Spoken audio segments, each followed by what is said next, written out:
What's going on, friends? It's Anton Daniels, and I gotta have a conversation with you guys about Tiege Hanley because you see how the sun is hitting me. This is no finesse, no makeup, no filters, no none of that. This is 100% Tiege Hanley. I use it in the morning as soon as I get up, right after I pray and brush my teeth, jump in the shower, and I'm hitting the streets because you never get a second chance to make a first impression.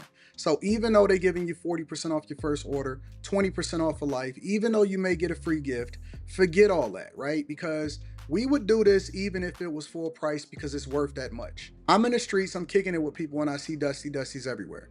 You don't want to be them. You want to separate yourself. And the way that you separate yourself is self-care. Ladies get it for the fellas. Fellas don't wait for the ladies to get it for you. I'm about to hit the streets right now, and I'm feeling confident. I'm feeling great. I mean, I already got confidence, but to have that extra boost of confidence, knowing that you've taken care of yourself and you set yourself apart from all of the rest of the sheep that's walking around making bad decisions on a daily basis. And it's reflected in their actions. It's reflected in the products that they use. It's reflected in the people that they follow. And so if you're trying to level up, if you're trying to make sure that you look good, they're going to send you the pack. They're going to give you all of the instructions on how you're supposed to use it. Then make sure you get your Tiege Hanley. Again, 40% off your first order, 20% off for life. Get your free gift. Make sure you tap in with your boy Anton Daniels because Unc is never going to lead you wrong. I would never have you use a product that I don't use myself. Again, they've been rocking with me for a long time. Make sure you get your Tiege Hanley. I love you. I appreciate you. I'm going to holler at you guys later.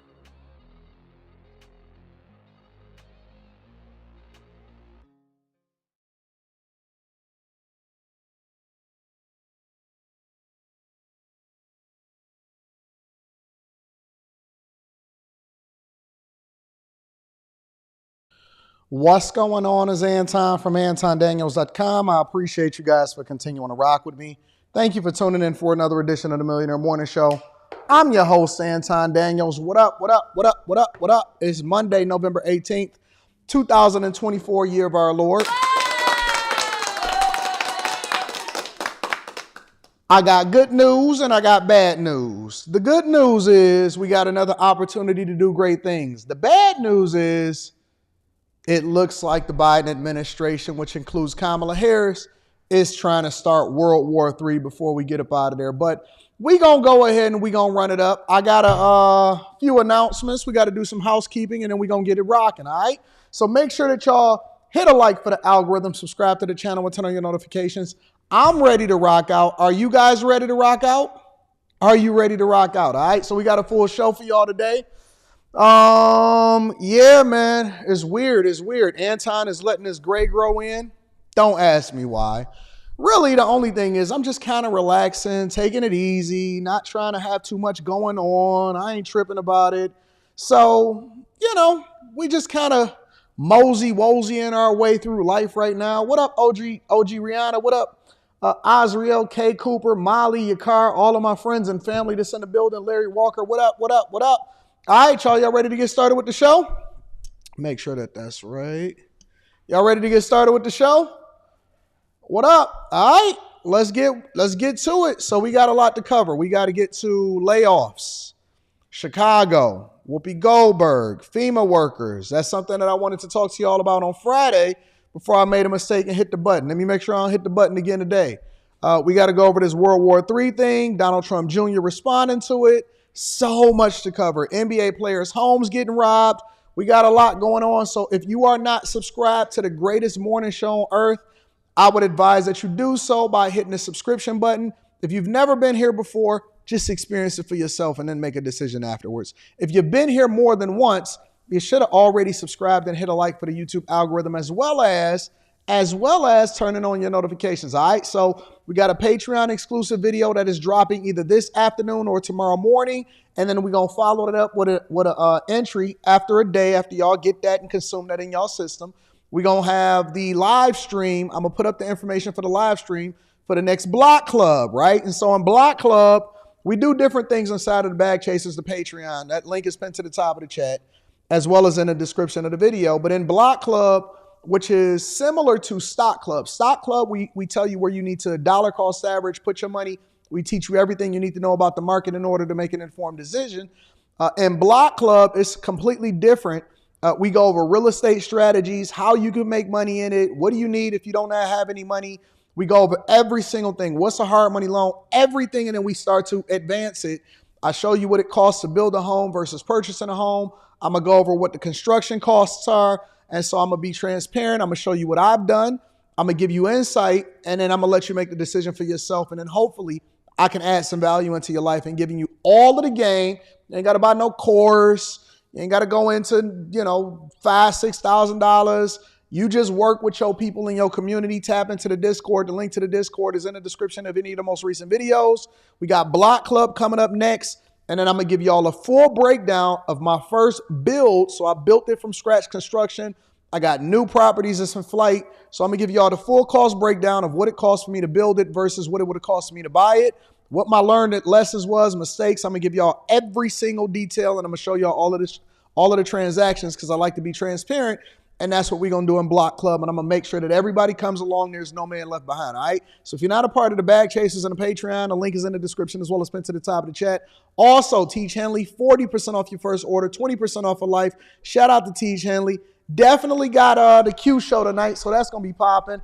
And then make sure you get your tickets to come and see me December 14th in Detroit. It's going to be one of the best shows ever. My last meet for the year. And it's going to be awesome. All right. So I love y'all. I appreciate y'all. Y'all ready to get it popping? Y'all ready to get it popping? We got to get into this news. All right. Let me go ahead and read some of the super chats. We're going to get into quick hits, and then we're going to deep dive into the show. It's going to be a chock full of information week. All right. Mr. Lot. Shout out to my dog, Mr. Lot. The Lions is rolling, ain't they? Lions is getting to it. Shout out to my dog, Mr. Lot. Jason 18 says, best morning show on earth. Thank you, Anton. Hey, y'all need to send this to your friends and family. Because while they over there watching CNN that's about to go out of business in a few years and MSNBC, we going to be running it up over here and we building a whole new studio. All right. Shout out to Jason 18 says best morning show on earth. I appreciate you, Jason. James in the building says, I voted for Trump in 2020. I remember telling myself after he lost, I'm sure nothing will change much. It'll be all right. Man, was I wrong? Hey, did it not change or did it not change? It changed. Christopher Berry says, if you've never seen a unicorn, look over AD's right shoulder. Oh, my God. Here we go. And she trying to dress like me with all black, but I ain't gonna say nothing. She finessed me at the Gucci store yesterday. I walk into the Gucci store, they're going to say, oh, here, Miss Rita, here's a gift for you. I said, what is going on? I didn't know it was her account that all of this money be leaving when she be over here shopping. They said, we got a gift for you too. Don't worry about it. We got a good gift for you. So shout out to my people here in Detroit. They closed the store for us in order for us to be able to come in and shop on a regular basis. So shout out to everybody that's over there that's kicking it. Shout out. Thank you for the gifts that y'all gave us yesterday and making it so special and making sure that y'all take care of us all the time. I appreciate y'all. It's nothing like great customer service. I love y'all over there. Tony Davis says, I got that super sticker. Thank you, my dog. Tony in the building. Miss T. Jones. Mrs. Jones. Shout out to Miss T. Jones in the building. Says Grand Rising into the chat. I love you. I got to give you that round of applause. Thank you, love, for holding us down. Double time. Messi, mathematician, says gray beers equal God's favorite. Oh my God, here we go. Should I leave the gray, Rita, or should I go back to the black? Black. All right, Rita said go back to black. Hey, Anton, are you still hiring? I am. I'm going to go over that in a little bit. Listen, if y'all sent me something, I got it. Everything is compiled. I'm going over everything, and I got your information. You don't have to, hey, I got it. I got you. And if you want to be creative, you want to send me a video, you got a portfolio, something like that, that sets you apart. But I'm not going to give y'all clues. Y'all going to have to be creative on your own. D'Amato Cooper says, age into your beauty, you will never look old. I don't know about that one. I know a man that's 23 that looked 47 on TikTok. Organized Truth says, morning, Mr. Daniels. I want to change my career and go into tech, but I have no experience. That doesn't matter. Everybody starts from somewhere. Would getting an AWS cloud practitioner and Security Plus certifications be a good start? I do, but I think you need to go full-fledged into it, and I think you need to continue to rebrand yourself. If y'all gonna go into something different, go all the way into it, but just keep your current job while you're doing it and run it up. Great question. I like that, Organized Truth. Remarkably Audacious says, what software do you use to run the show? That's a bag chaser conversation that we got to have. Amen Ministries, what up? Amen. Shout out to my dog, Amen Ministries. I appreciate you. Levi Apparel says, Anton, seeing that Fugazi is crazy. Listen, I like Cooley. I think that's his name from No Fugazi. I like him. I think that he's cool. I think that he's going to be fine. This is a learning experience. And I don't like the fact that he kicked Fatty off yesterday. When Fatty was being very respectful, he would mute him and then he kicked him off when it seemed like he was losing the debate. But as far as a person and a content creator, I don't know. He made mistakes. I don't think he was trying to hide it. I think that he got more visibility than he thought he was going to get fast, and he didn't lead with that. And so, you can say that you don't necessarily like his advice when it comes to his lifestyle and stuff. But I don't think that he's a bad person, and I don't think that he's done anything egregious. As long as he ain't touching on kids or nothing like that, he should be fine.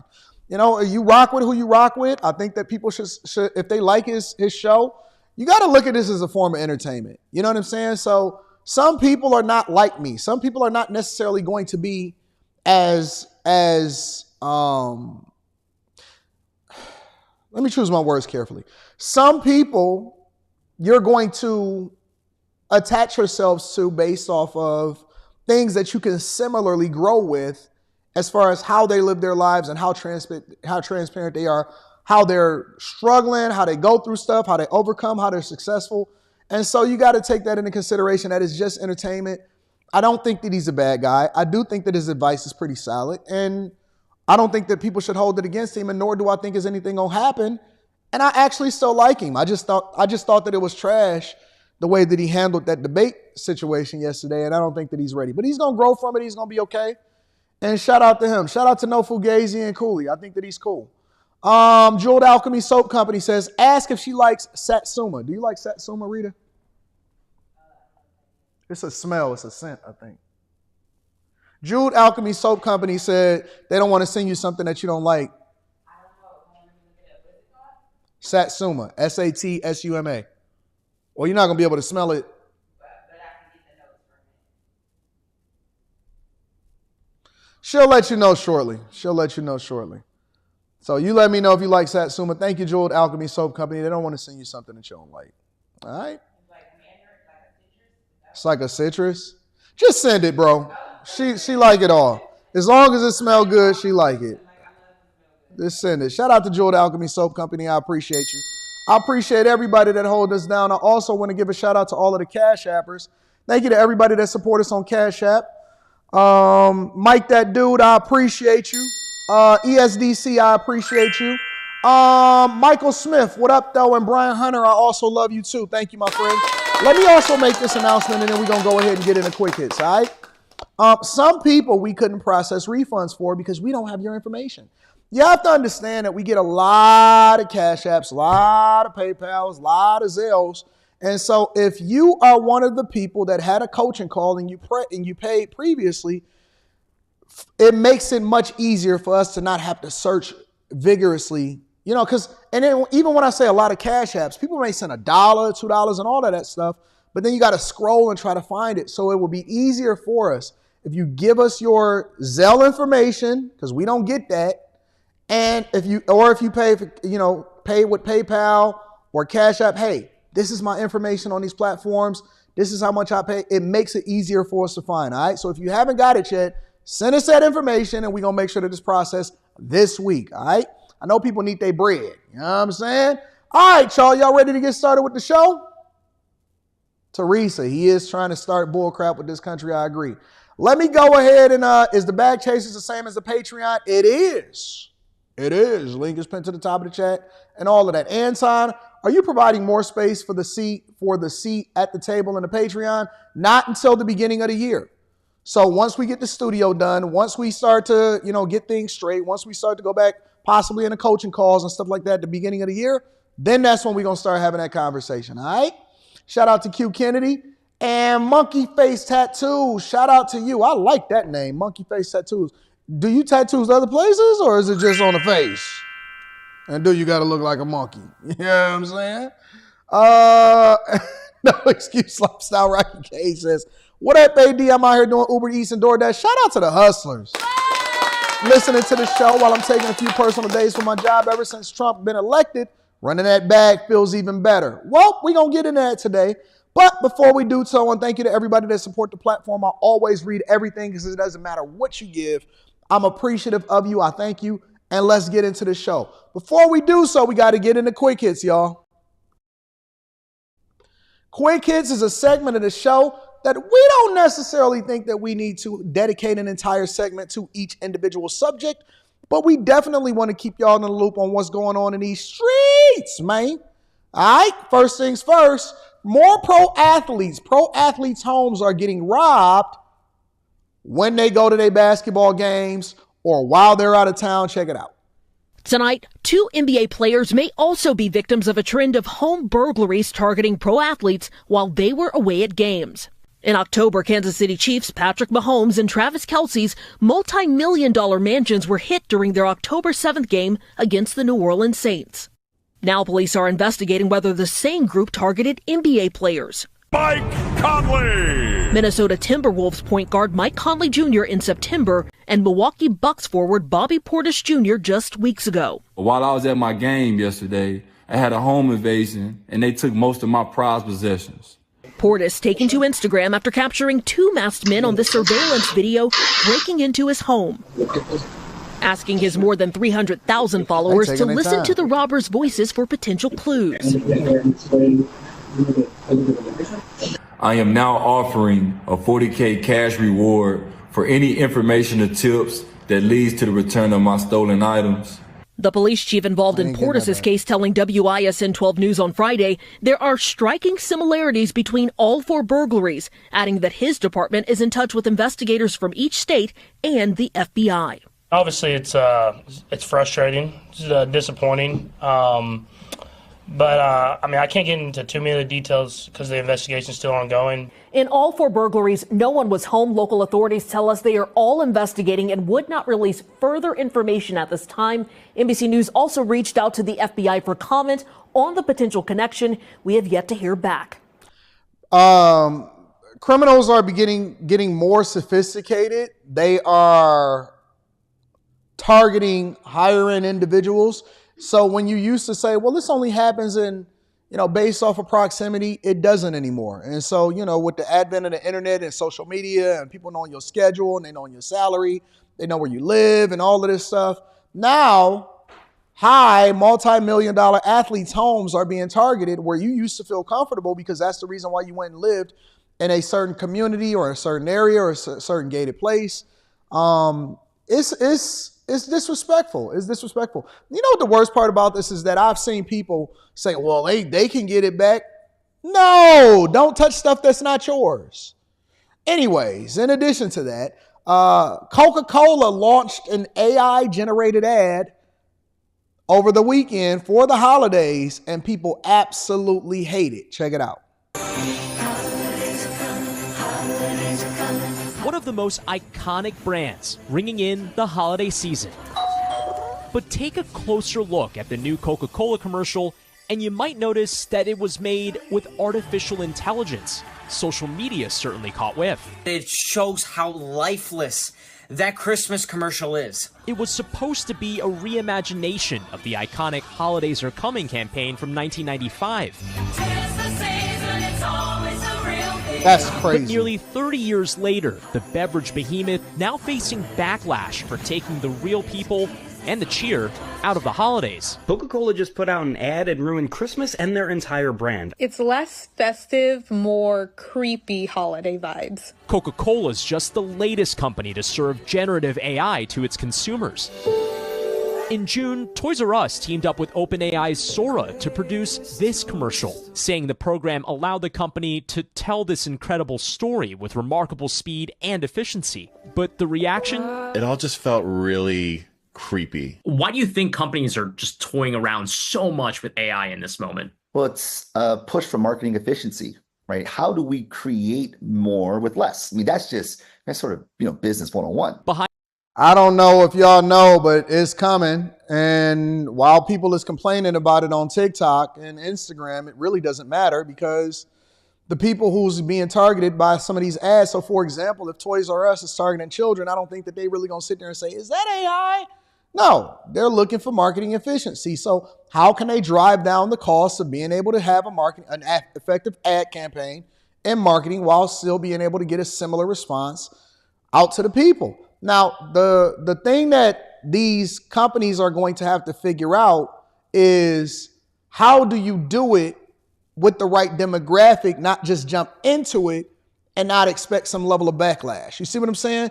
So if you are targeting a specific demographic or during a certain time, you want to integrate it slowly, or you want to make sure that it doesn't create so much backlash to where the visibility is all negative and people is talking negatively about it. So for example, you can do some of the animations and stuff like that with AI, but then it doesn't cost you a lot to do some shots with some people that just do like this with a beverage. You see what I'm saying? It's like these companies are not situationally aware and they're not in touch with the people. And so you have to have both. You have to have a hybrid solution while people are getting used to and adjusting to the new method in which things are being produced. So that you can also say, well, no, this is not completely AI, this is animation, right? You don't want to throw the label on everything, because then it's going to be oversaturated and it's going to be problematic and it's going to create for you negative buzz. So you just have a hybrid approach that ultimately allows for you to still have the same impact, but it doesn't have the negative response that goes along with it. It's stupid. These people are, it's almost like, who are running these companies, yo? Behind the scenes, companies are ramping up AI use too. Yum Brands, the parent company behind Taco Bell, Pizza Hut, and KFC, has reportedly started testing promotional emails written by AI. In an interview with the Wall Street Journal, Yum exec Joe Parks said it allows the company to engage each customer with the relevant offers at the right time. Park adding the company's early trials have already bumped up engagement and boosted sales. Right, so if you're doing email campaigns, then using some form of AI could be beneficial to you. If you're running a TV ad or you're about to run a Super Bowl ad, you probably want to have some type of hybrid solution. But for Coca-Cola, it's their on-screen choice to generate the holiday spirit with computers that fizzled out and fell flat with consumers. And we should mention, we did reach out to Coca-Cola, Toys R Us, and Yum Brands for comment. We haven't gotten a response from them, but experts say this is a big test for AI ads. We'll also remember the Apple ad from earlier this year where it had that compressor that was crushing the art. That didn't go over well. Didn't go over well. Yeah. So it's coming no matter what, and people are they're figuring out better ways to use AI to ultimately create a better situation. But this is real, and it's something that I personally want to see myself. I'm sure Rita wants to see it, but this is real. This is the Trump Tower in New York to cover up the construction that they are doing as far as Louis Vuitton's new.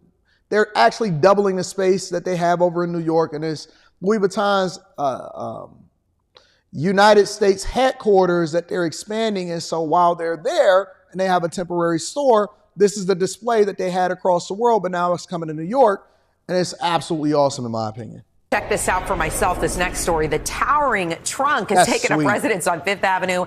Actually a snazzy solution to hide construction that's been going on at Louis Vuitton's flagship store. News 4's Gus Rosendale went to take a look. He's live outside the store with reaction. Gus? Well, David, Natalie, an in-house design team came up with this. If you're to buy an actual trunk, it would cost you between $35,000 and $65,000, which is pretty much a car. Not clear how much all this costs or how long it's going to be around. All packed up, but with nowhere to go, at least for a while. No, I think it's very impressive looking, and it looks really nice on Fifth Avenue. Now, that's how you advertise. That's how you keep the people engaged, and you have a hybrid solution for a problem instead of having a whole bunch of scaffolding around the building. That's how you get an ad, and you continue to get people engaged. Did it lure you in to make a purchase? Absolutely. A luggage pileup at the corner of 57th Street and Fifth Avenue. You look across the Fifth Avenue here, you see all these trunks. I know, right? Yeah, I think that they should make that permanent. Well, you know, women. That would be a sweet building. Never one this big. Louis Vuitton is in the process of doubling the size of its U.S. flagship store and is now turning huge versions of its signature item to cover up the big construction project. You walk up, you see this for the first time, and what was going through your mind? It's nice. It's very good. Beautiful. My wife, you like it. You want to go inside? The luxury brand's owner, LVMH, did something similar recently with a top-to-bottom redesign of the Tiffany's flagship store across the street. And turning to massive luggage is not without precedent. The company announced plans for this huge trunk facade at its store in Paris last year. But that's the city of light. I feel like I'm in Paris. While New York often seems a city of scaffolding. But no question, there's sometimes a fashionable difference when it pops up on Fifth Avenue. Would it make you go inside the store and spend some money? The stuff in there is not cheap. I would love to. It's our 10-year anniversary. Oh. So I said this was the surprise for me, you know. Good luck, sir. Yeah. Thank you, Louis Vuitton. Yeah, that's sick. That's absolutely awesome. I got to go see that myself. That's not a hotel. It's a the one in Paris it's a construction site too. Yeah, but it's still temporary, I believe. But that's what their construction sites look like. They make them in the trunks. They should make that junk permanent. Unless the store is going to be like another trunk or something like that, a sweeter trunk, they should make that permanent. Anyways, ladies and gentlemen, that's your quick hits. All right. Let's go ahead and jump into the show. So without further ado, let's talk about Biden and Ukraine. All right.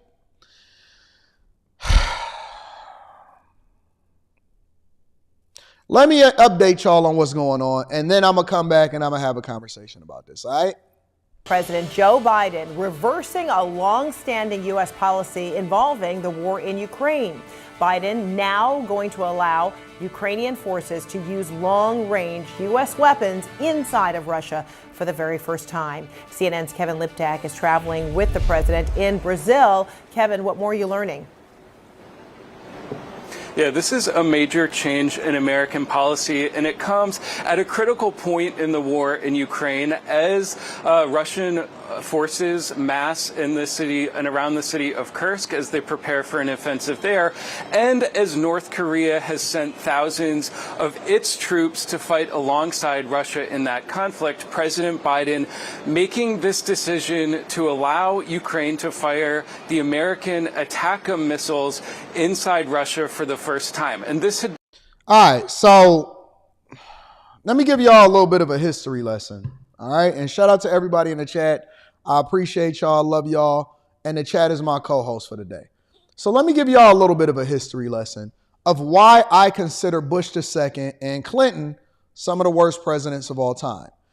The reason why I consider them some of the worst presidents of all time is because Clinton, number one, sold out American manufacturing to China and overseas manufacturers, and so they front-loaded all of the wealth and made it seem like he was really successful as a president, but in reality, all he did was mortgage our future, and they kicked the can down the road. So now, what we dealing with in 2024, what they had in the 90s is they front-loaded the wealth, they sold out America, and then what we're dealing with in 2024, what Trump is having to do with Vivek Ramaswamy and Elon Musk and all of these cabinet members is undo decades and decades and decades of issues. So, for example, when you're talking about China and manufacturing inside of the U.S. and U.S. jobs leaving in the steel industry, that all was happening in the 90s and the 80s.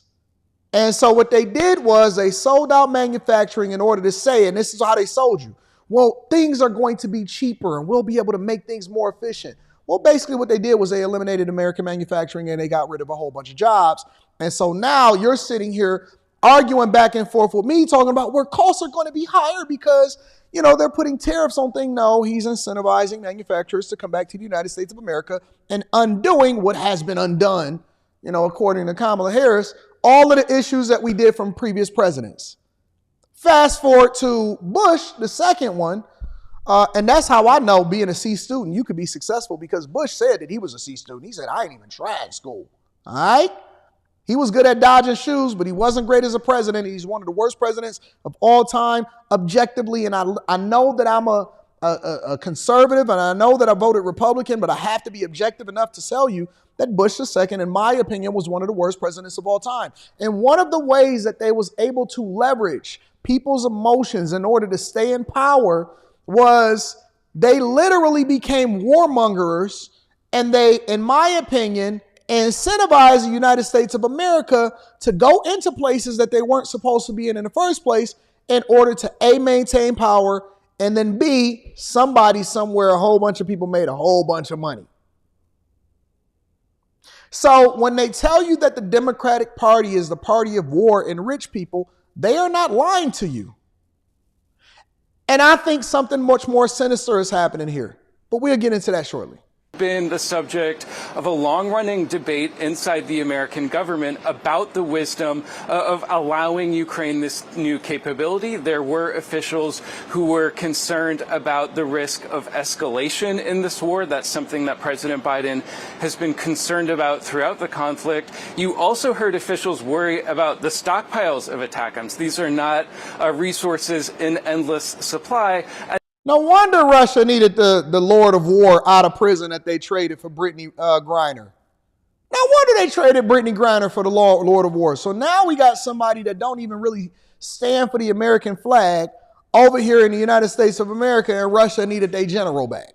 At the end of the day, the addition of the North Korean troops to this conflict certainly has created a new sense of concern in Washington about where this war could be headed.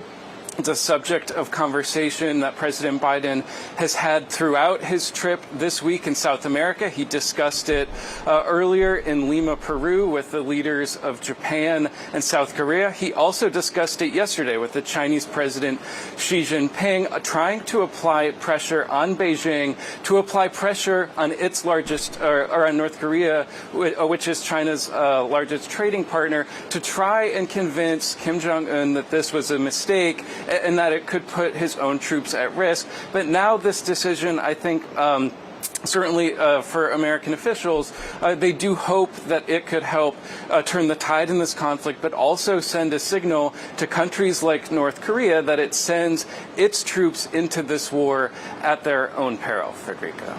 All right. Do y'all know what world war is, what the beginnings of a world war is? It doesn't happen the way that you think that it does.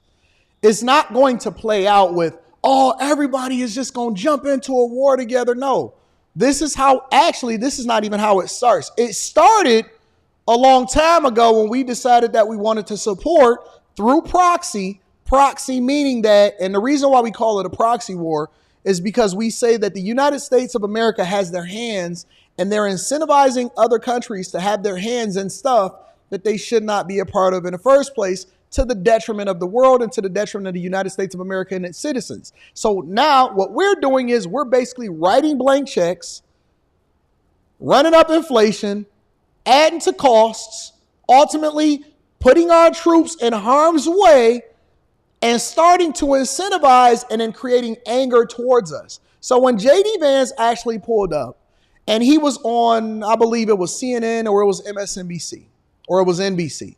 And they said, hey, why don't you look at Russia as our enemy? Don't y'all realize that that is propaganda? They only look at themselves as our enemy because we're involved in things that's against their interests. And so what happens is J.D. Vance goes in and say, wait. That's a strong word. I'm not about to say that they are enemy. What I am going to say is they're our adversary, meaning that they're not people that we hate.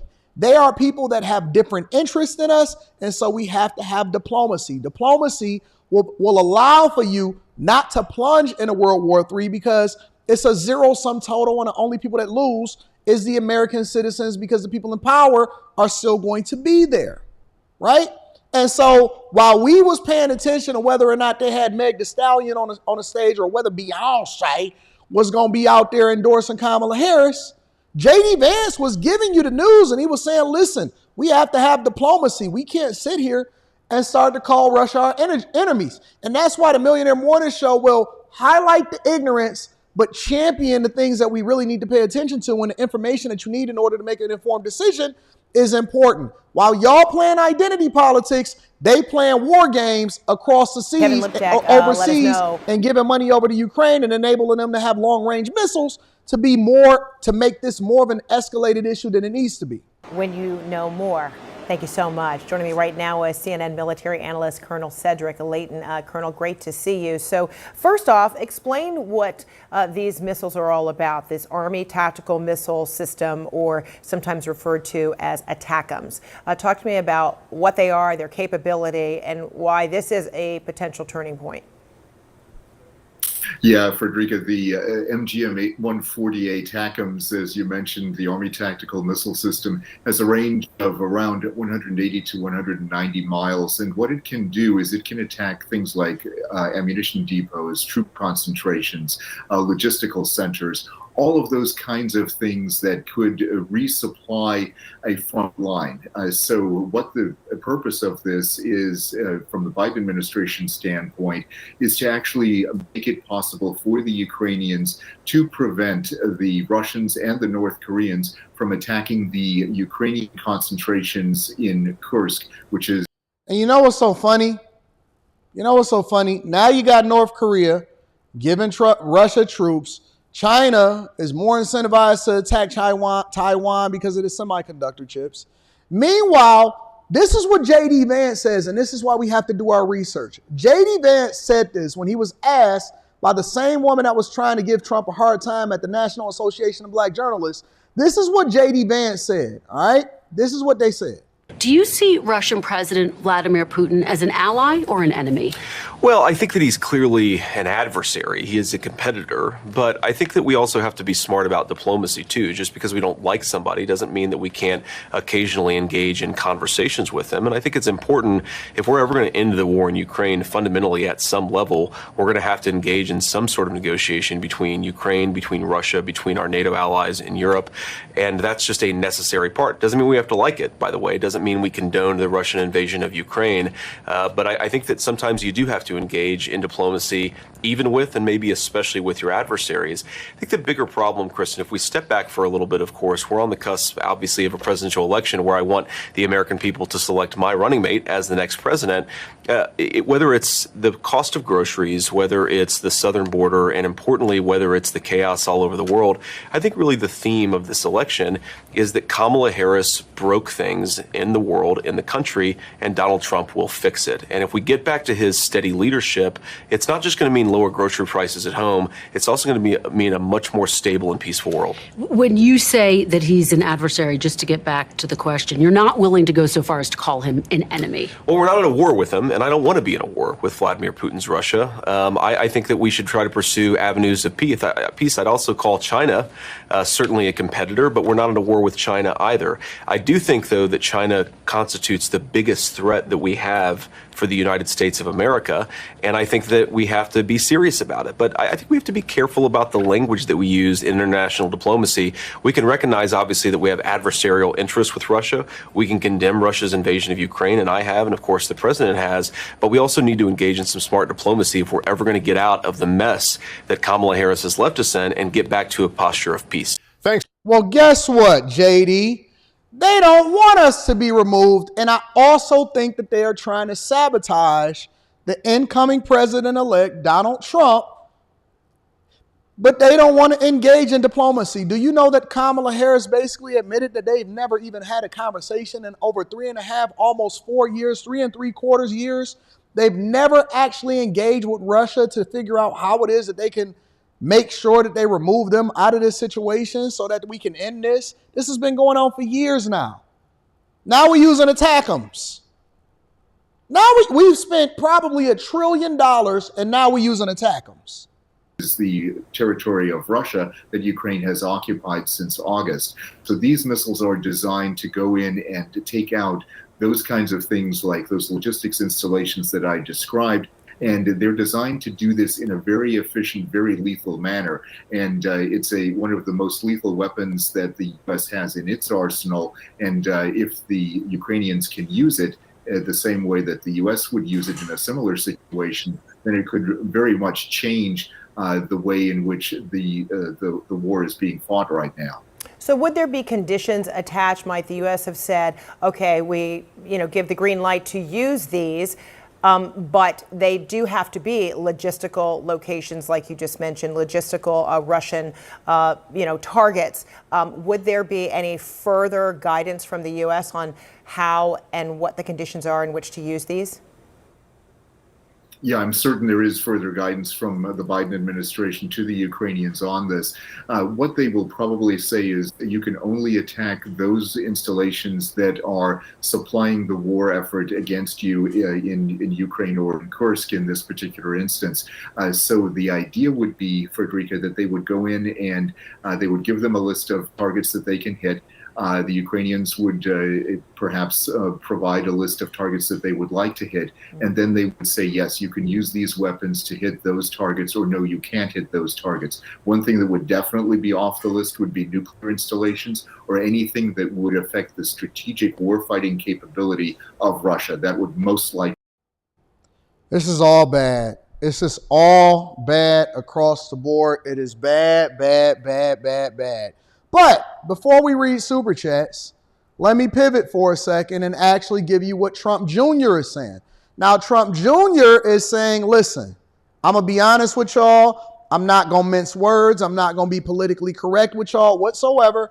I want you guys to know that this administration is really trying to start World War III ahead of my father's presidency, and they are trying to embolden and enable the military-industrial complex to do so. This is what Trump Jr., Donald Trump Jr. says. He says,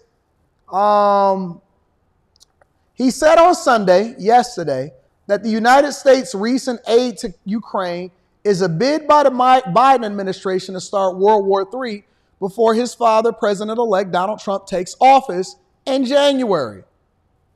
Biden 81 authorized the Ukrainian military to use American-supplied long-range missiles to strike targets inside of Russia on Monday, a stark departure from his previous approaches that have aimed to de-escalate war. Trump Jr. tweeted that the military-industrial complex is trying to undermine his dad before he takes office by pushing the war further into chaos. He says the military-industrial complex seems to want to make sure they get World War III going before my father had a chance to create peace and save lives. And I 100% agree with him. I 100% agree with him. Let me show what he said again. He said, the military-industrial complex seems to want to make sure they get World War III started and going before my father has a chance to create peace and save lives. Now, think about this for a second and imagine that we had voted for another 4 to 8 years of Biden, which obviously Obama preceded him and Clinton preceded him.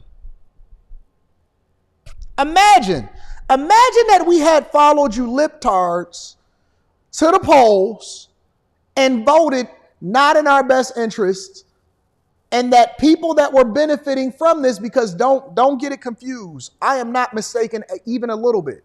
Do not get it confused. I absolutely, positively believe that the big donors and the ones that were sitting in all of those suites at the Democratic National Convention, and the reason why everybody is pissed and why there's a civil war going on in the Democratic Party is largely based off of the fact that it's a lot of money that's going to be lost when Trump get into office. And one of the ways in which it's going to be lost is that there's going to be people that was going to benefit and continue to benefit off of this war and the stuff that's going on overseas and all of these proxy wars and the supplying of missiles and weapons and the military industrial contracts and all of these things that continue to benefit everybody else on behalf of the taxpayers, because let's be clear, you're paying for it. So while you think that they're selling you reproductive freedom that they never would have been able to pass to get Roe v. Wade back into federal politics in the first place, in which Trump is saying, listen, I'm not for people taking out babies as a form of contraception, but I am for choice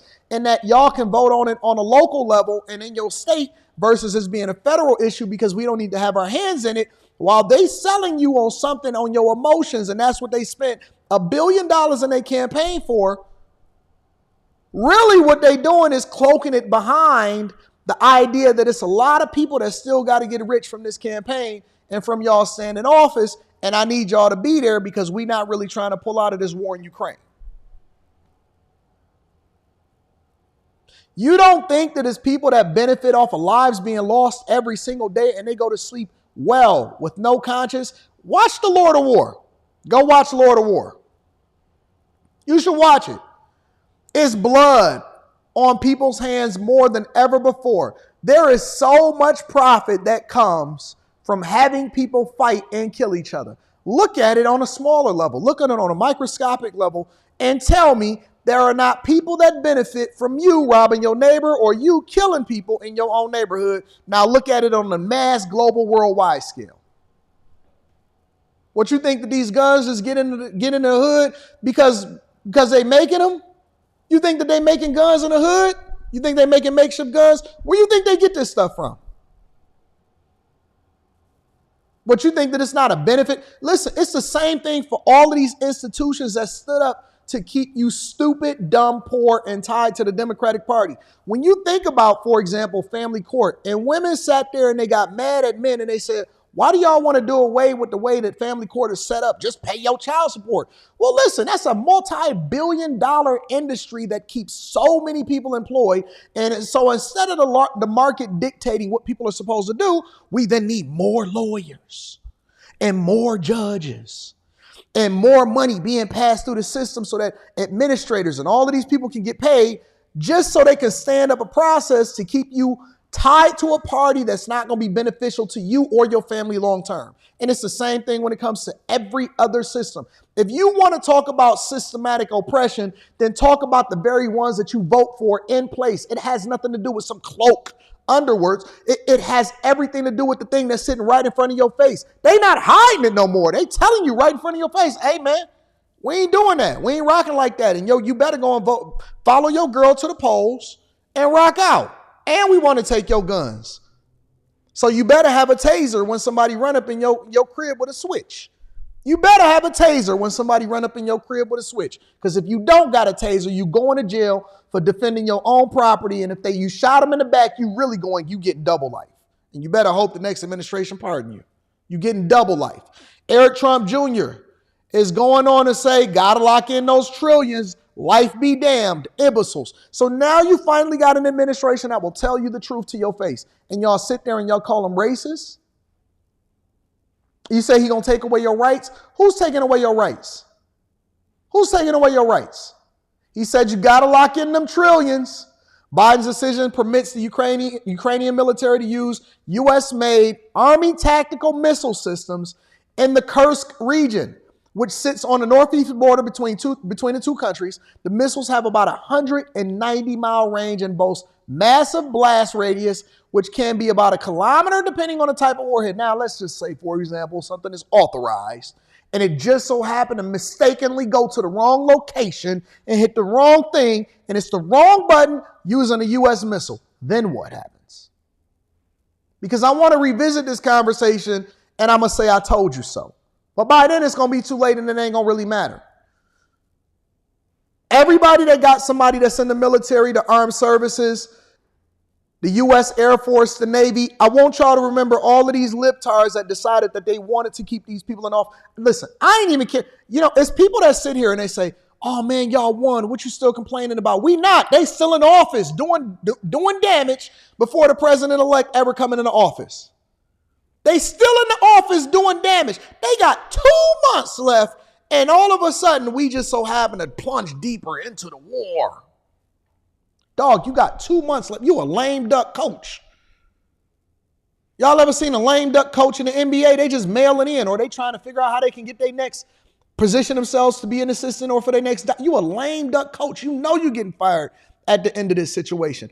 Now you decide to really, really govern and make sure that they can put themselves in. I wouldn't be surprised if they didn't put Kamala Harris as the president of the United States of America before Trump ever take office.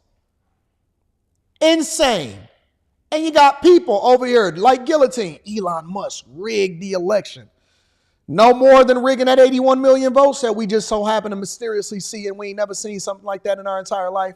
You should be thankful that we got people like Elon Musk who can deploy some level of diplomacy over in China where he does business.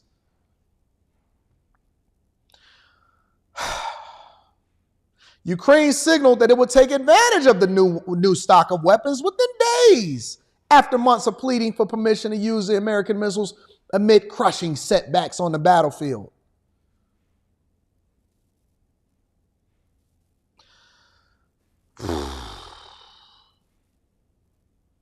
Goes on to say, and this is what Russian lawmakers are claiming. Let's get it from their side. Y'all ever seen letters from, I think it was a movie called Letters from Iwo Jima or something like that? They also tell the story now that the world wars were supposedly ended and we're plunging ourselves into something that we're not supposed to be in the first place. Letters from Iwo Jima was a great movie because it also told the story from the other side of the people, right? And so they're saying that Biden's decision on Ukraine long-range missiles is a big step towards World War III. Goes on to say President Biden has taken a very big step towards starting World War III by giving Ukraine permission to deploy U.S.-made long-range missiles. This is what they're saying, the Russian lawmakers are saying, to attack targets deep in Russia. Top Russian lawmakers have warned. Ukraine has already said it plans to take advantage of the policy change within a matter of days. And it goes on to say this is a very big step towards the war, towards World War III. Vladimir Dvorovskos, the first deputy head of the Russia's Upper House of International Affairs Committee, according to Russia's TASS news agency. Look at them in the office, taking photo ops.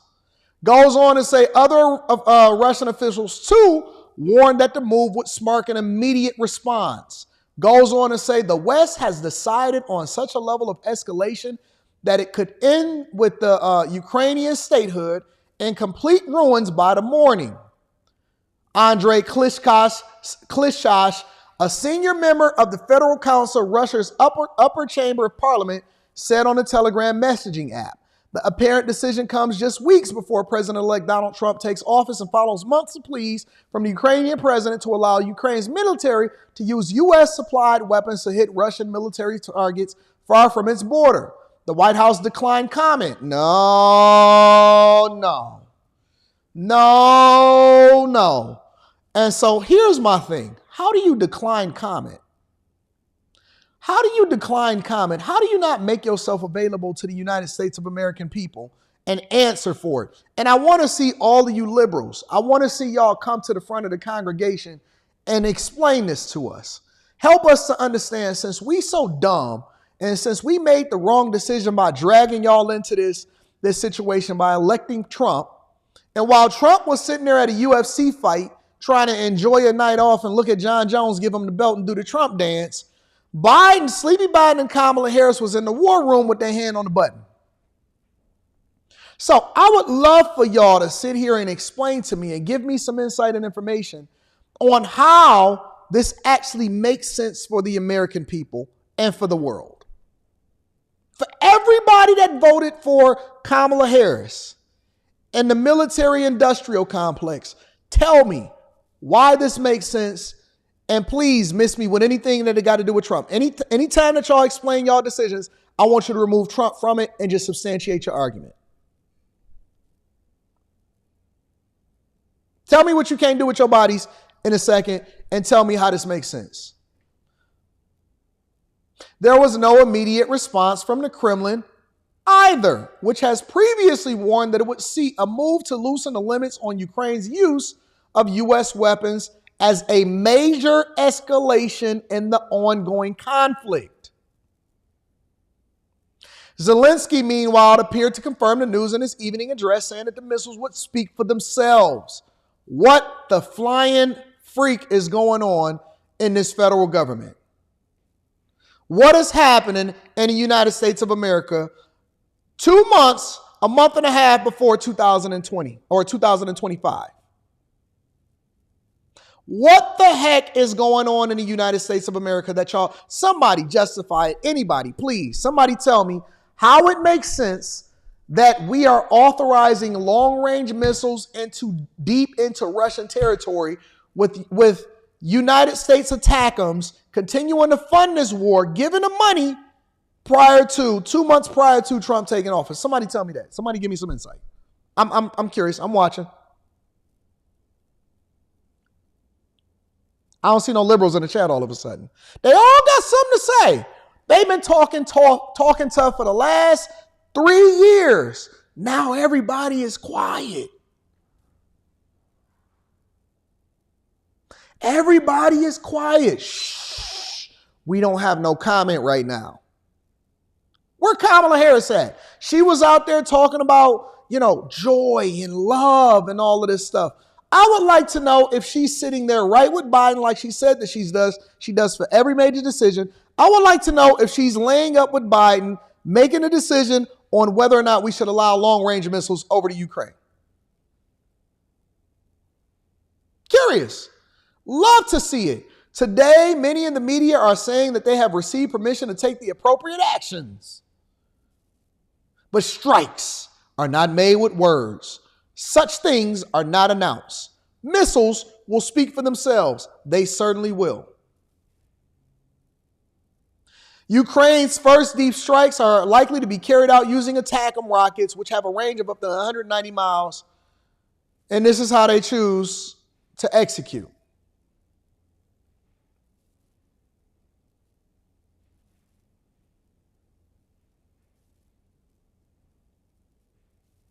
Amazing.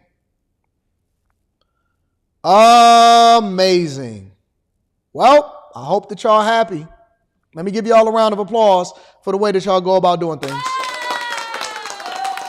I hope that you're happy. You getting what you wanted now. Now you get what you wanted. See, the reason why we're not so sad about what happens in these liberal environments, such as these small towns, is because you can't sit here and complain about the thing that you asked for. Y'all voted him, or y'all allowed and y'all justified them stealing an election in 2020. And so now this is what you voted for. Y'all voted for these people to be in office, to be able to have these, the hand on the button, and to meddle in other things and to fund these proxy wars to your own detriment. Now we got to spend the next 2 years trying to massage and fix the situation and put ourselves in a better position than what y'all left us. Y'all leaving us in shambles. Leaving us in shambles. And they just said, we just going to go ahead and just hit the button. Let's just let everything fall apart. Read some of these super chats and continue on with the show. Unreal. Unfreaking real. But Trump said in 1987 that the Central Park 5. Was you born in 1987? James says this is why more luxury real estate is moving to private auctions. Criminals are using floor plans from platforms like Zillow to better plot robberies. Agreed. Chris Cunningham says the Dems are petty. Boy, they so evil. Miss Crow T. Shetty, I should call my people. I should call somebody on the phone. Shout out to Miss Crow T. Shetty holding us down. Thank y'all.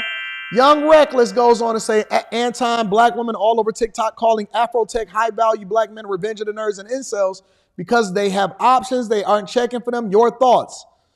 I've been covering it on the Anton Daniels channel over the weekend. I think it's unfortunate. Elizabeth Williams says, Demonuts are warmongers, plain and simple. Agreed. Keyshawn White says, all that racism and abortion talk not gonna matter when we at war. We see each other as enemies. We see each other as enemies more than the people that keep dividing Americans. Shout out to you, Mr. Joe in the building says, Biden still in the 2020 election, solidified him as the worst president of all time. Agreed. James says, Scarborough crawling back to Trump to look for common ground reminds me of law too. Never put too much trust in friends. Learn how to use your enemies.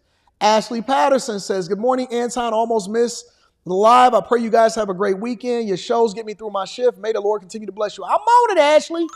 I'm going to get y'all through y'all shift with information and facts. The show House of Cards shows how DC operate. Yeah, I loved House of Cards before they decided to cancel Kevin Spacey. Raider Gaines goes on to say, make no mistake, this September 11th all over again. Think back to what was going on just before September 11th happened. Financial exposure, but watch God work this time. They will fail likely for good.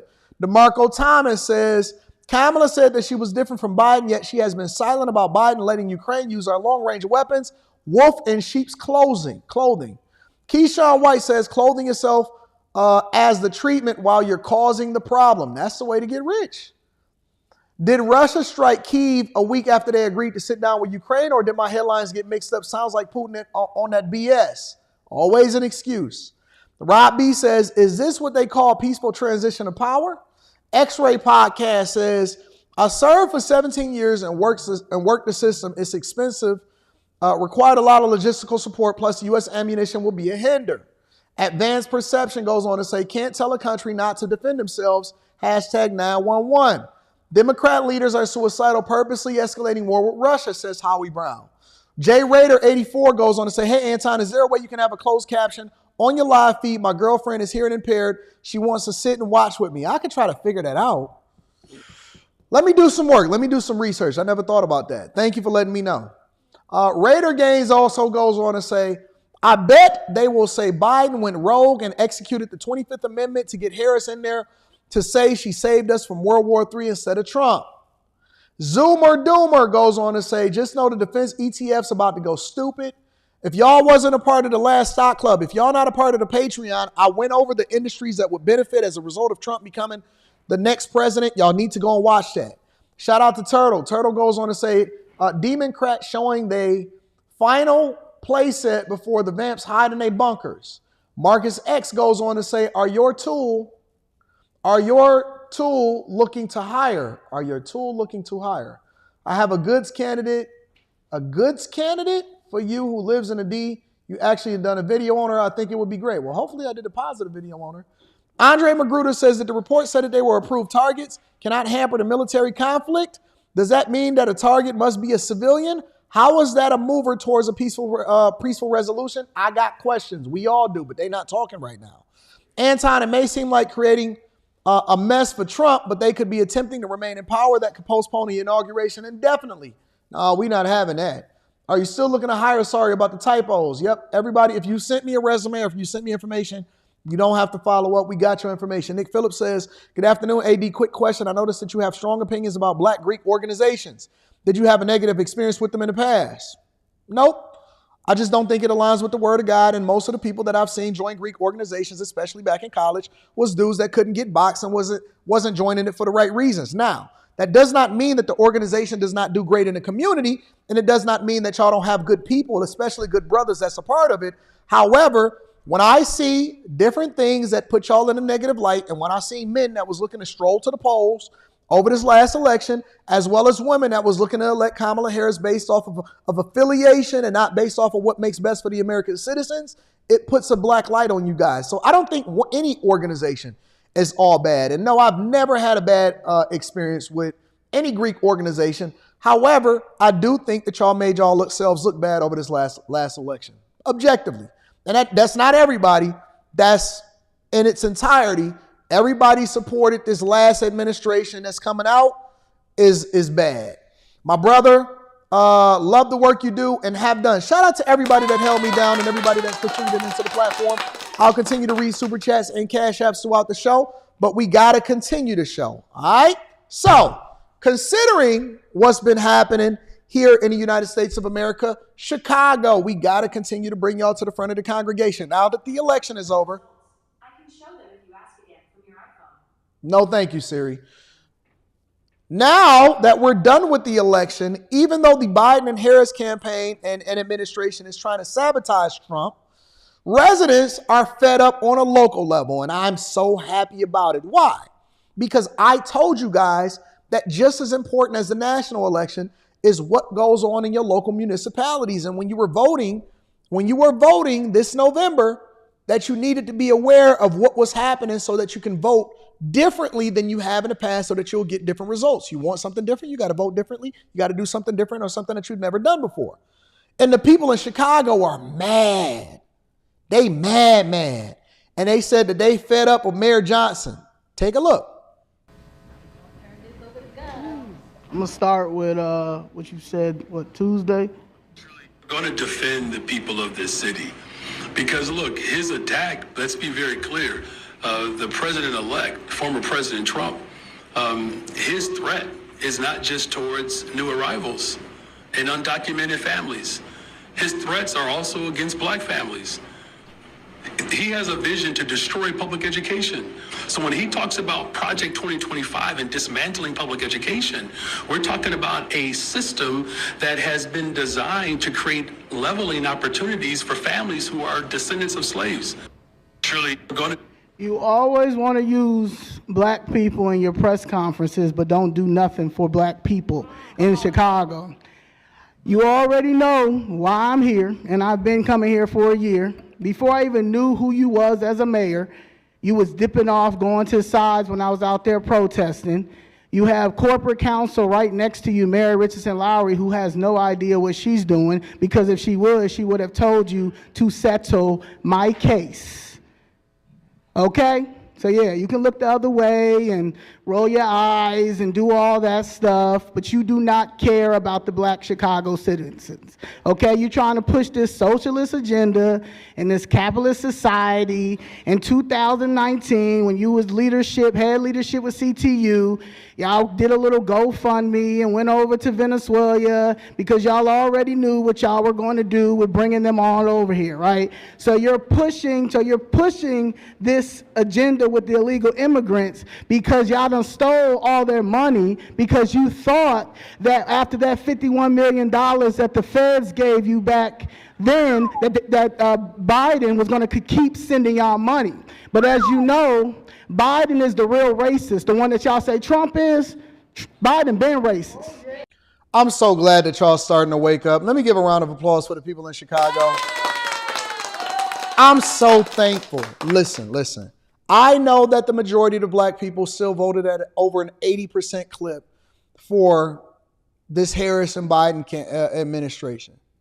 I can't even get my own family on board. So I'm working too, but I'm working feverishly, and we going to bring those along that want to be brought.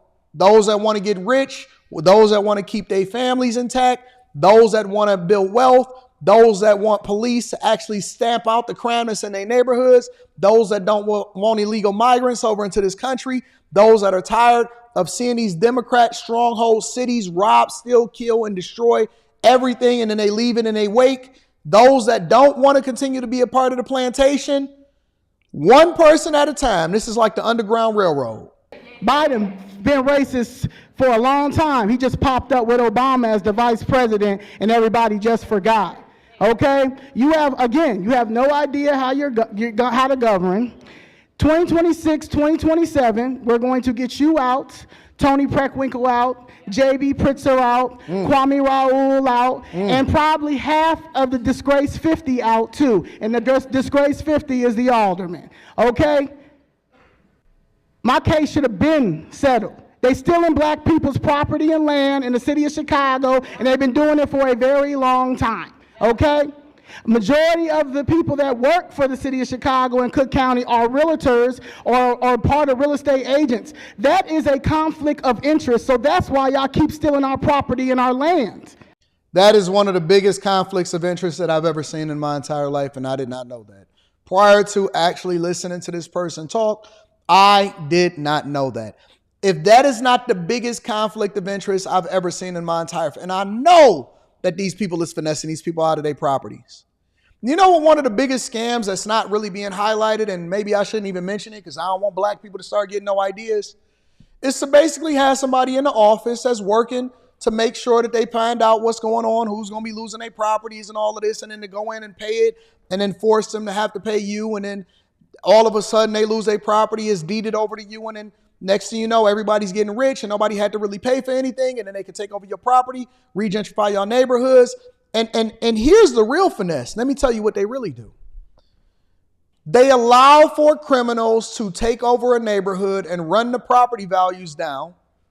They buy the property for cheap. They don't do anything with it. So when y'all sit here and you say, well, wealth being put into the neighborhood, or why they not putting resources, why they continuing to fund these immigrant communities, why are they doing this, is because they're allowing for the property value to go down even further so that it's easier to displace you. Then when they can buy it for cheap, what happens is they then can make a larger proposal for a greater entity to come in and build, everybody gets rich. That entity then gets into that situation. You're pushed out of your neighborhood because you continue to vote a certain way, and you got a stupid mindset to continue to allow for black culture to drive you down. And so they leveraged you against yourself by not taking care of your community, not voting the way that you're supposed to be, and not being informed. And so you think the system is set up against you, but you voted for it.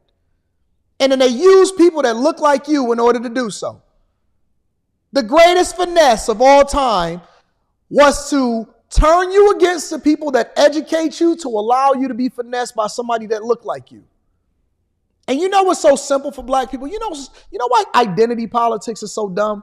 Because they can put a white person in office that'll benefit you, and they'll give you two different candidates. They'll put a white person in office that could benefit you, or a black person that's going to destroy you that look like you. And you say, I want representation over somebody that'll actually benefit you. Ain't that dumb? But it's a black man, but he's the devil, but he's still black. I seen it right here in Detroit.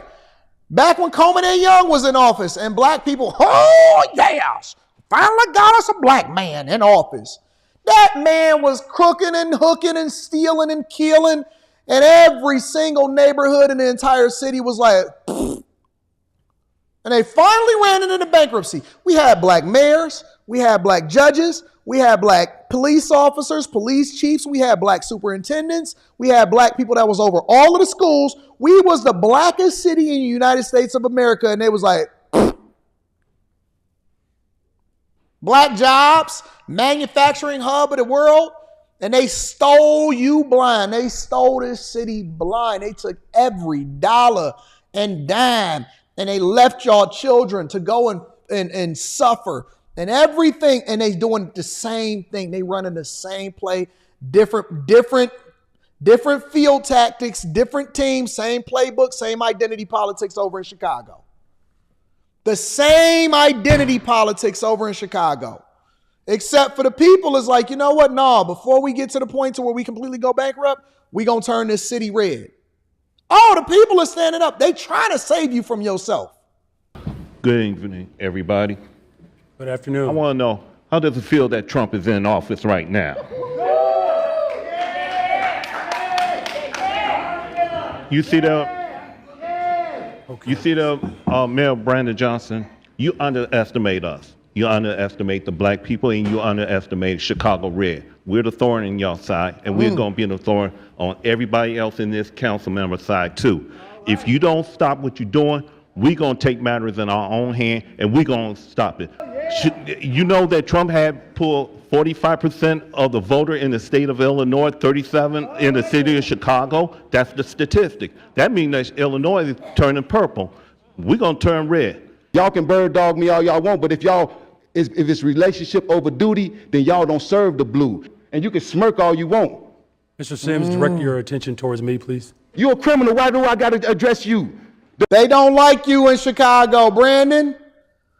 Listen, I know that the Brandon Johnson administration over in Chicago hate me. They told me. People in the office told me, hey, man, he not talking to you. He don't never want to talk to you. He hates you. He absolutely despises you. That tend to happens when you call a devil a devil. When you reveal what the cloak is, and you standing on business, and they can't buy you, and they can't tell you what to do, when you're not owned by anybody, and they can't call a job or call somebody to say, hey, we want him fired. And when you free, and you already got it, and you say what you want to say when you want to say it, and you very similar to Trump in that you don't care what the establishment says, and you're not trying to be buddy-buddy, and I don't need no friends in this industry, they tend to hate you. We gonna be on top of this until it's over, and then we gonna go to the next city, and then we going to Memphis, and we going to New York, and then we gonna go over to Oakland, and we gonna go to every single community until we root out Houston. Even though Texas is red, Houston is blue and filled with diseases. Shout out to the STD clinics and the STI tests. My chart is on 2,000% negative. Got all kind of disease. Houston, we gonna turn y'all back red too. We gonna go to every single Democratic strong hellhole, and we gonna get these people out of office, and we gonna start with our cousins over there in Chicago. The feds need to address you. DOJ need to address you, and hopefully Donald Trump will address you. Because you're going to protect the undocumented, while you're going to allow for the citizens in Chicago to suffer under your, 33%? See, Joe Lopez cooked that 3% up a long time ago. Y'all called it a circuit breaker. Y'all been talked about it. Remember, before you came in here and gave that jovial speech, you need to be inspected.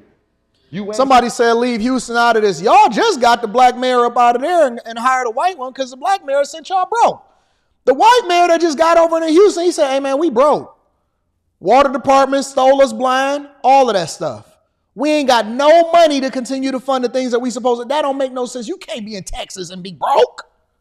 How you gonna be a broke city in Texas? The Houston mayor got in there and looked at the finances and said, hey, man, I know y'all got Afrotech here in Mocha Fest, but it's tough out here in these streets, bro. And that creep over there. I ain't leaving nothing alone.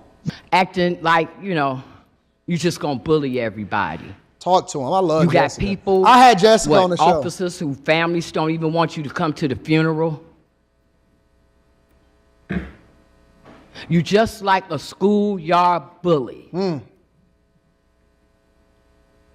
That at some point, and you might not know nothing about it because you grew up in Elgin.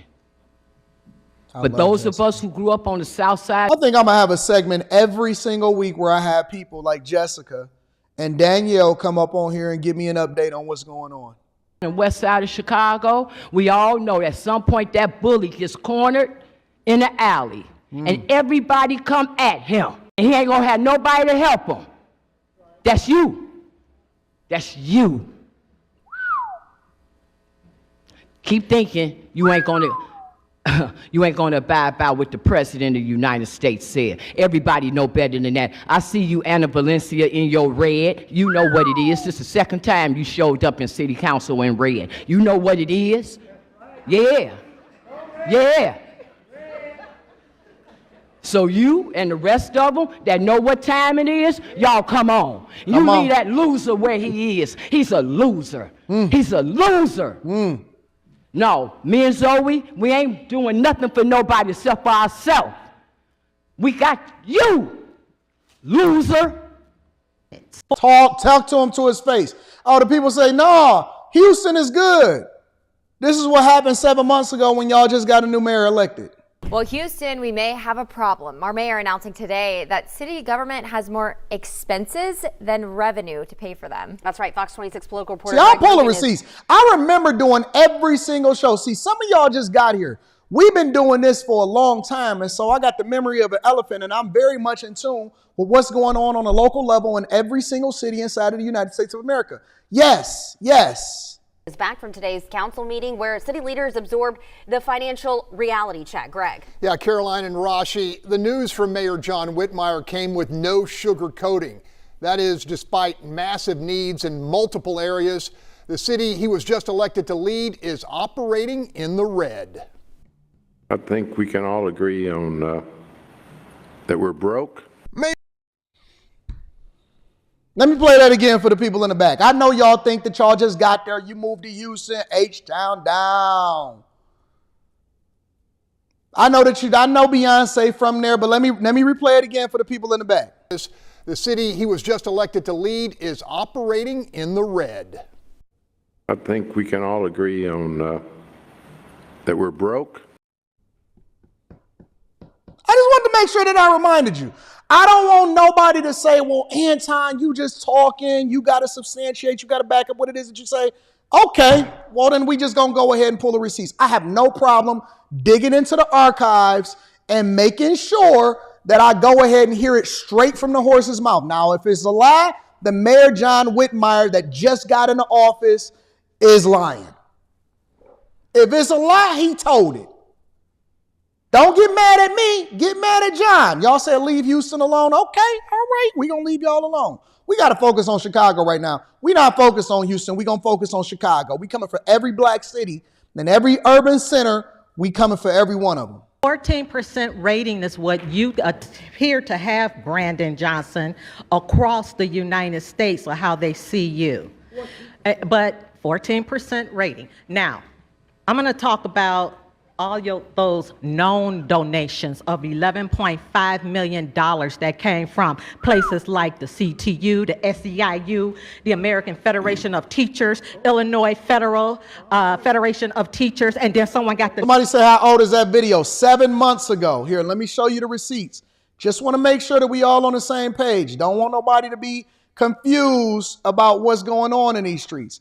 I want to make sure that you see what's going on. This video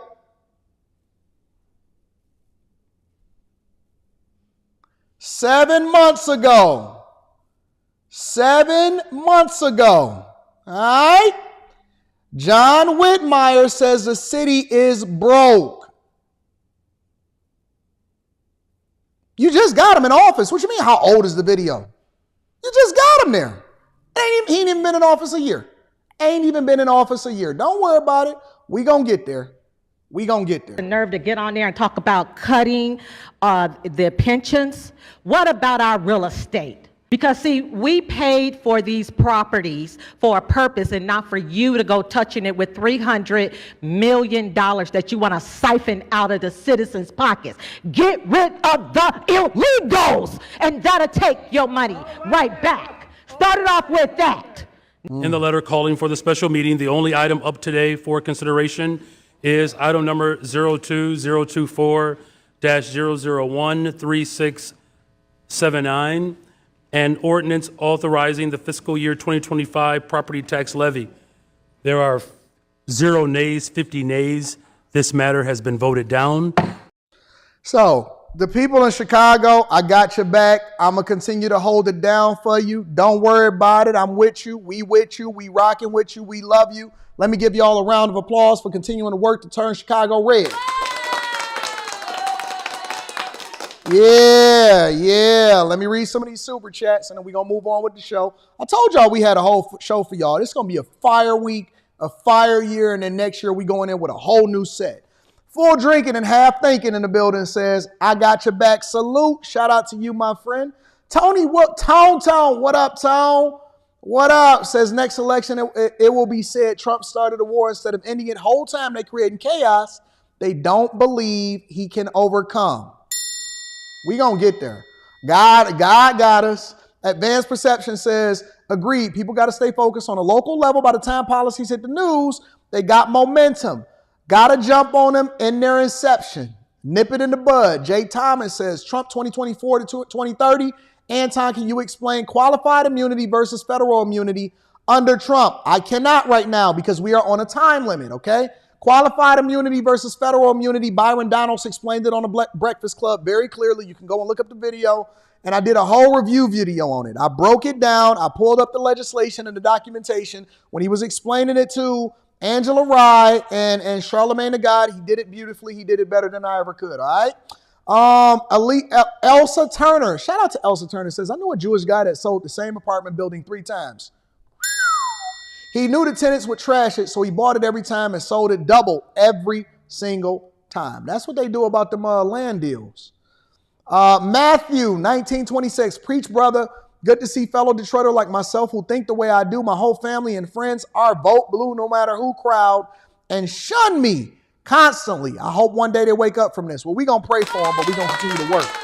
We're going to run this money up. Shout out to the bag chasers. Make sure y'all tap into the Patreon. Link is in the description. And get your tickets to come and see me December 14th in Detroit.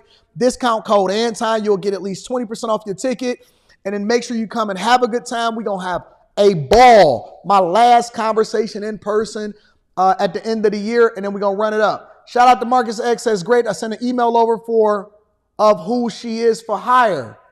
She got to send an email. Look. Let me say something real quick. For all of you mamas that think that y'all can help y'all sons by sending over an email and being able to get him a job with Uncle Anton, that's not going to work. Because you ain't going to be here to do the job for him. And this goes for anything, not just for something that I'm offering. This is just in general. For all of the women that want to send their husbands, hey, I got a man and he need a job. Nope, I'm not even going to look at it. I'm not even paying attention to it.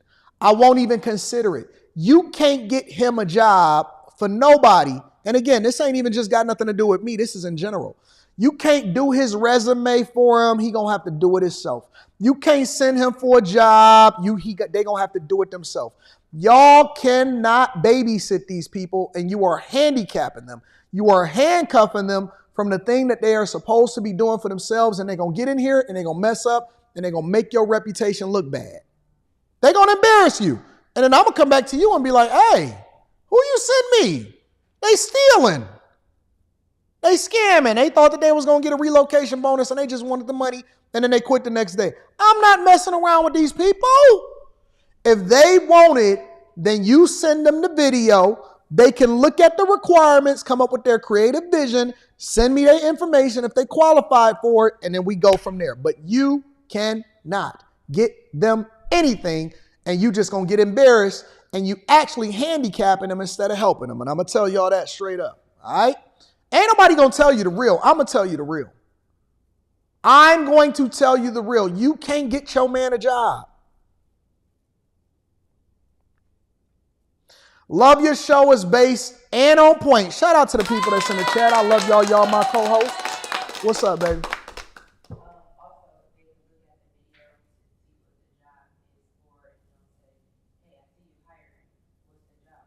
Gotcha. Rita said, look at the video and see what the job is for. Don't just send a resume and say, hey, I'm hiring. What's the job? Come on, man. We got to do better. Don't worry about it. I'm going to hold y'all hand through this. We're going to work through it. We're going to get to it. Turtle says, Jessica Jackson is an OG with a young spirit. Oh, my God. DJ Olivet in the building says they elected the former Houston mayor to be the congressman over the 5th Ward, which is Sheila Jackson Lee, former district. Savannah, he's a good man, Savannah. Shout out to Savannah, says, Unc cooking this Monday morning. I appreciate you. Trey D says, Fort Worth, Tarrant County is all red out here, man. I like that. Rayvon Kirkendall says, it said Putin aired nude photos of Melania to mock Trump's election victory on Russia 60 Minutes. Why do you think he did so? That hasn't been substantiated. It didn't say that he aired it. It never said that. Houston freeways, you can go and get that from anywhere. Houston freeways and roads are getting worse. I heard. And the water department is corrupt in there. Daniel Joseph says, morning, AD. I work for the water department in Houston, and the mayor isn't lying. Unfortunately, the worst parts of our public works system are awful. Oh, looks like we're going to have to be doing some deep diving into Houston. Don't worry, I got y'all on the docket for 2025. Houston, I got you on the docket for 2025, baby. Anton, don't forget these countries watched our news. They understand the president is going to be set up. That's why they're willing to talk with them. Shout out to Levite Apparel and everybody that continues to hold us down. I'll be reading super chats and cash apps throughout the show. Let me get to some of these cash apps. Let me show some love. Shout out to Dylan KO says, Houston will turn red. Annie Marie, what up? Annie says, best live show ever. Look, wouldn't y'all rather watch this as your news source than sitting here watching all of these other old geezer shows that got the same correspondents and pundits reading something that put a script in front of them instead of getting the authentic reaction of somebody that's going to tell you the truth of what's going on, and hopefully we'll grab you out of this bad situation and bring you into the promised land? David Mosby says, hi, Rita. I'm watching you, David. Make sure y'all hit a like for the algorithm, subscribe to the channel, and turn on your notifications. If you have not already, make sure you tap into the Patreon. Link is in the description as well as pinned to the top of the chat. This is a conversation that I felt like I needed to have last week, but God said no. He ended the live early. But we back. We back, baby. Shout out to FEMA. Now, we've been holding FEMA accountable ever since. Well, we've been holding FEMA accountable for a long time. But FEMA had recently come back into the spotlight because of the hurricanes. Remember those? We got a short memory, guys. But I'm going to bring it back up to you guys to remember and show you that we are not going anywhere. We're going to continue to beat it down with a hammer. Now, again, FEMA was brought to the front of the congregation because of what was happening during Hurricane Helene and Milton. And it was during the presidential election cycle. And so what happened was Kamala Harris was out there gallivanting and taking photo ops. And they was telling people that they was only going to give them $700 and $750 loan, even though you paid into the tax system, and people were outraged. They were outraged. That's my tiger noise. You don't like the tiger noise? What other kind of tiger noise do we give, though? Real.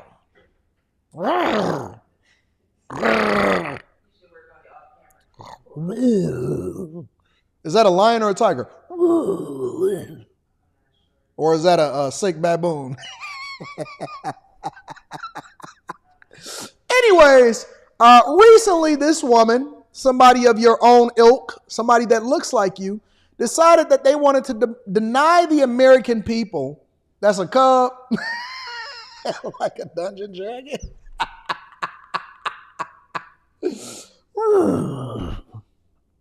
I know what a lion and a tiger sound like. Maybe not a Siberian tiger. Anyways, this woman was recently fired, and she's saying that she's been used as a scapegoat from FEMA to deny Trump supporters and people with Trump signs on their lawns their rightful due and their rightful justice. Check it out. We keep having this messaging coming out of these agencies, especially during the Biden-Harris administration, that, there's nothing to see here. With regards to FEMA, they are being now presented with evidence that they were treating people differently based on their partisan views. That is an incredible discovery in the United States of America. And so, of course, you're going to have an investigation. We're not going to wait. Well, FEMA insisting that the case of an agency... Y'all not, hold on, wait, first of all, before we get into this woman explaining herself, y'all not going to tell me that I'm sounding like Shannon Sharp when he was having sex. No, that's... They said I sound like... Oh, he said, come here, Michelle. Come here. Come here, Michelle.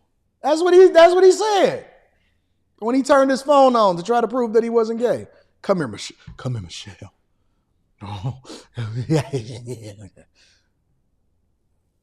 Shannon. Was it Michelle or was it Michael? No, that's just a joke. Don't worry about it. Let's continue.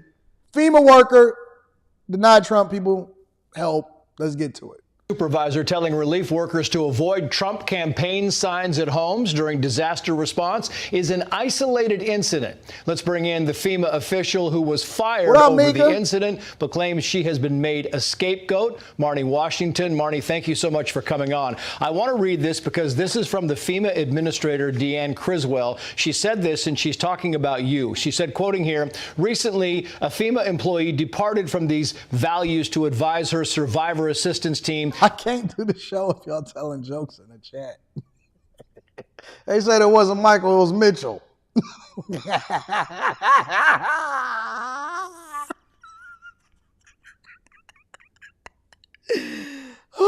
To not go to homes with yard signs supporting President-elect Trump. This was reprehensible. I want to be clear to all of my employees and the American people, this type of behavior and action will not be tolerated at FEMA. You say this is not your policy. You're not political. You don't care about the right or the left. You are simply doing your job and following your orders. So you're telling... There's very few black women that you're going to find anywhere, especially corporate black women that are not absolutely staunch Democratic liberal supporters. Telling me these orders came from somebody above. Correct. When I first reported to Florida, I was already on another team. I was there as a specialist. This was the culture. They were already avoiding these homes based on... It's almost 7,000 people in here on YouTube alone. Can we get the likes up? That's y'all price of admission. We don't ask for much. We ask you to make sure if you've been here more than once to subscribe and turn on your notifications and send this to your family and friends. But also make sure you hit a like, at least hit the like. You know what I'm saying? That's all we ask for. Not much. Let's get to it. Community trends from hostile political encounters. It has nothing to do with the campaign sign. It just so happened to be part of the community trend. When you focus in on the campaign sign, you are violating the Hatch Act. So that is something that FEMA definitely wants to stay away from because it was created in 1939, and that was to protect citizens from being from being alienated based on their political stance. So just so we're clear, you're saying that basically FEMA was doing this out of safety. They were doing that safe because they had some adversarial conflicts with some people with Trump signs in their front yards. So they banned every Trump sign. They said, don't go to any homes with Trump signs. And if that's the case, why would they come down so hard on you? Why are you the scapegoat? Why are you the one they're saying was, quote, reprehensible for actually putting this in place when you did not put this in place? Sounds like discrimination to me. So you're telling me, because they didn't say stay away from people with political signs. The mandate was, according to what she's saying, stay away from any place that got a Trump sign on it. So wait a minute, I thought y'all said that black people couldn't be racist. I thought y'all said that that was a system in favor of white people. So regular, everyday folks, white, black, Asian, Hispanic, whatever it is that you want to identify as, girl, boy, lady boy, boy, girl, whatever you want to call it. Yeah, why they only call it lady boys? How come they don't call it boily girls or something like that too? We need to get a name for that. But stay away from everybody that got a Trump sign. So y'all not tripping about the little fairy that's going to come out there with his booty shorts. So, you know, I got a neighbor that recently moved next to me. And I pulled up, because I hadn't been to that property in a long time. I pulled up and I said, man, that lady got some hairy legs. That is this, and it's the honest to God truth. I said, man, that lady got some hairy legs. Whoa.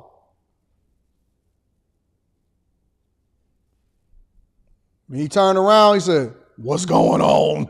I was like, oh, he had a dress on. I ain't tripping. Listen, if you want to wear makeup, he had on full head of makeup. He had short hair, never had a wig on, short hair. And dude looked like a lady. Had on short hair, had that dress on. It was sagging in the front because he ain't had no titties, but he was wearing it. Had on straight up heels and everything. I was working on his car. I said, you working on your car with a dress on, dog? Hey, I'm new to the neighborhood. And whatever they say they H is real hard. Hey, I'm new to the neighborhood. What you been sucking on? That's the first thing that come to my mind in particular. And again, I don't discriminate. I think that people should be able to do what they want to do. So, not your breath stinking outside. You can't have your breath stinking outside with the elements. Usually that's something that you get trapped in the car with. Hey, I'm new to the neighborhood. I said,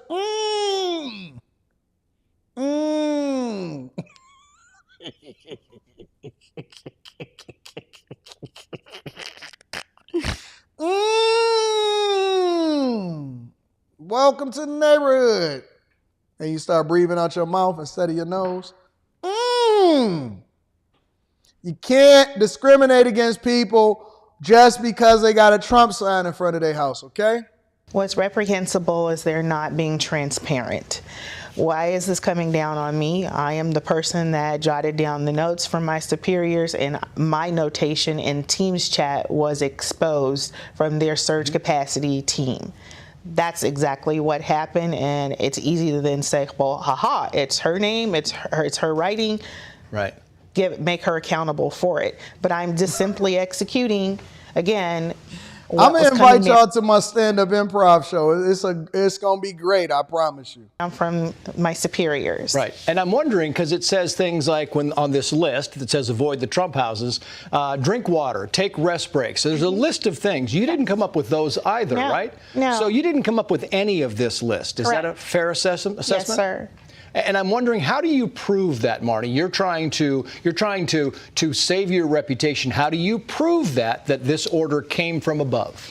Well, the last time that question was posed, I verbally called on all DSA crew leads and specialists that are still active with FEMA and former to come forward and discuss our avoidance policies, our de-escalation policies. Because to be honest with you, we don't just I know the highlight here is the Trump campaign signage, but if someone is in another, like an urban community, and it's a different culture and someone feels uncomfortable, we can't go to that home. If you have loose dogs and someone on the team is comfortable with dogs and another person is not, we can't go to that home. She compared going to a home with dogs to people having Trump signs. How do you compare going to a home that got dogs, vicious dogs in the home or in the fence, to people that got Trump signs? That makes no sense whatsoever. But I will shoot her a little bit of bail. And this is the bail that I want to shoot her. I don't believe that she's the only one, nor do I believe that the mandate is only from her. I believe that she's executing on a mandate that was given to her that she also maybe agreed with. And I do believe that she is a scapegoat, but I don't think that she's absolved from the responsibility of calling it out, because y'all want to stand on business when it comes to anything else in the community. No matter what it is, you're going to stand on business. I don't like the way that my supervisor talked to me because he seemed racist because he said it a little more aggressive than usual. I'm calling the whistleblower act. You stand on business when it comes to anything else. So when you see a mandate that comes down that's clearly discriminatory, you don't say nothing and you just do your job. But now all of a sudden you want to be speaking out because it wasn't me. It didn't come from me. No, you were a participant. You were a participant in something that you knew you was wrong about. And so everybody want to stand on business when it comes to doing the right thing at their job until it comes to them with something that they agree with. Then you became a scapegoat. Nope, I don't think that she's the only one. I do believe that FEMA as an organization is absolutely in shambles and it's trash.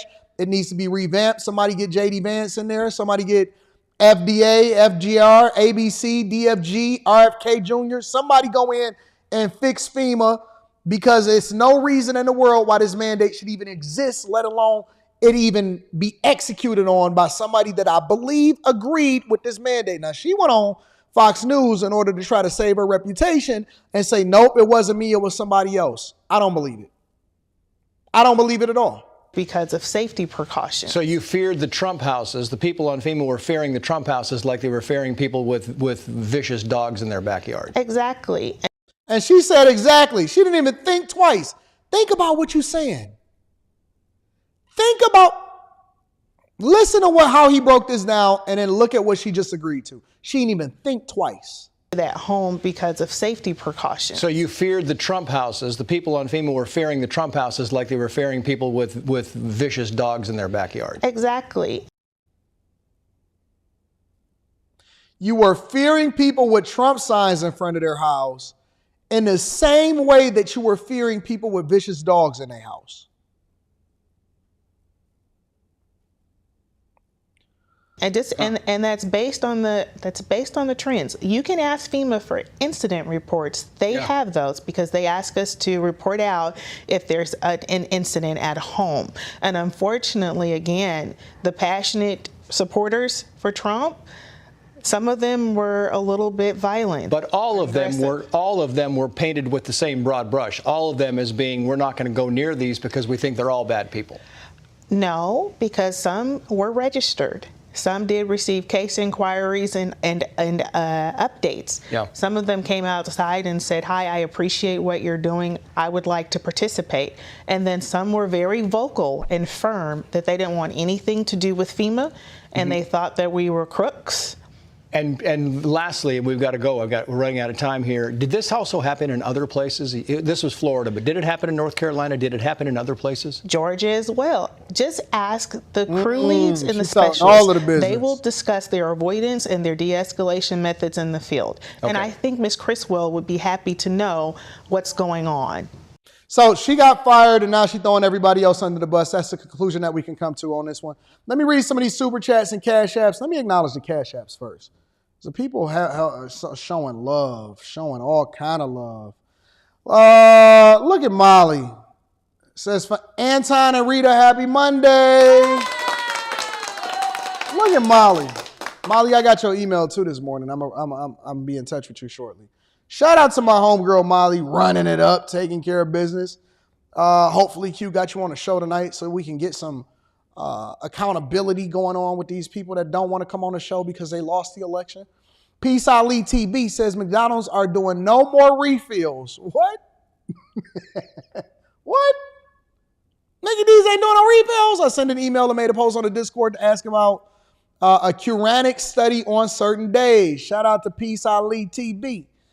Omar Weave says, what up, Anton? Love the content. I hear the slimy Dems are attempting to create a shadow government to stemmy Trump's agenda. Yeah, I seen that video. Yep. Gina, shout out to Gina, says, hey, Anton, new to the chat, but not to the podcast. So happy to be a member of the Patreon. Shout out to my girl, Gina. I appreciate you, my love. Red Cup Talks podcast with Mika says, good morning, AD and Rita in chat. Let's go. 2025. Shout out to my girl. Make sure y'all go and check out the Red Cup Talks podcast with Mika. It's a dope platform. I love it personally, and I support it, and I'm always super chatting over there. Stenzies J says, what does the neon sign behind you say?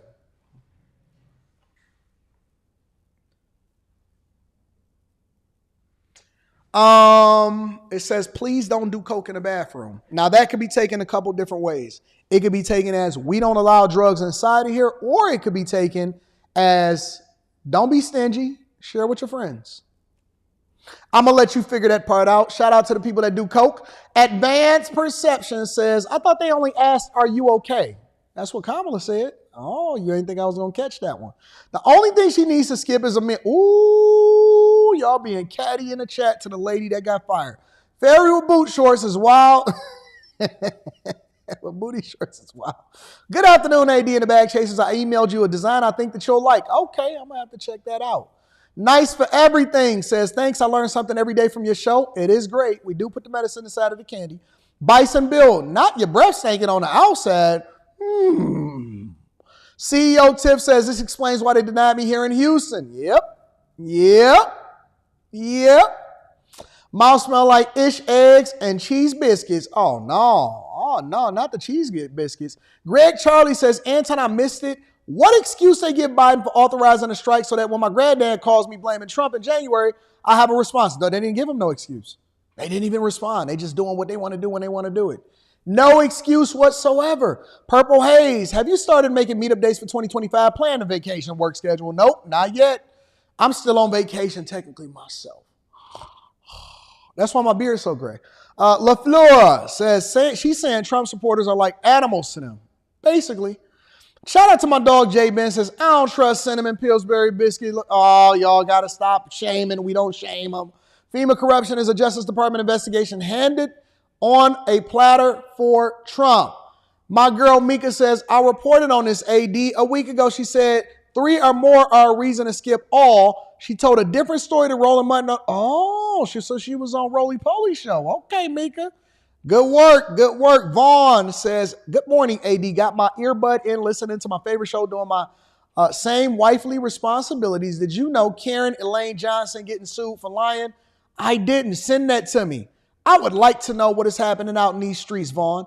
Make sure y'all hit a like for the algorithm, subscribe to the channel, and turn on your notifications. This is something that we needed to bring to the front of the congregation because I think that these women, and I only want to spend 10 minutes on this, so you know that 10 mean 15. But I only want to spend 10 minutes only. I only want to spend 10, but 10 may mean 15. Whoopi. Now, I happen to think that the women of the View are absolutely despicable, and I can't understand for the life of me how they are still on air. But we got new information from what was reported over the weekend. And first, I want to bring everybody up to speed on what we're talking about. So, Whoopi had a birthday. Y'all know what that is? Everything you say and do, till you do right by me. Till you do right by me and should. Y'all know what that is? That's the color purple. When she had put a hex on him. She put a hex on Mr. Everything you do, till you do right by me and my sister. turn bad for you. I'm not coming back. That's what she said in The Color Purple. But she decided that she didn't want to do right by a 165-year-old bakery and make herself a part of the Victim Olympics and become a Black Karen. Well, let's find out exactly where that is. We want to go in straight to the point. She did it at the end of the show when her audience was at its height, too. You told Harpo to beat me. Welcome back. My birthday dessert today was one of my mom's favorites from when she was a kid. And she talked about these all the time. They're called Charlotte Russe. And it's a sponge cake with whipped cream and a cherry on top. Now, I should tell you, Charlotte Russe has no political leanings. And the place that made these refused to make them for me. Oh, really? Yes. What? Oh, no. Now, notice, because I seen a lot of people in the comments, and I was looking at this on multiple different platforms, and people was like, yeah, that's how you stand on business. When your girl say something, you just automatically spit it out and stuff like that. That's how we need to be on business. Without no context, without no understanding. Let me tell you how me and my friends do things. Well, let me play the whole video first, and then we gonna come back. Them for me. Oh, really? Yes. What? Oh, No. Let me explain. They said that their ovens had gone down, all kinds of stuff, but folks went and got them anyway, which is why I'm not telling you who made them. But can't be because I'm a woman, but perhaps they did not like my politics. Yeah. So she made it about her. Whoopi made it about her politics.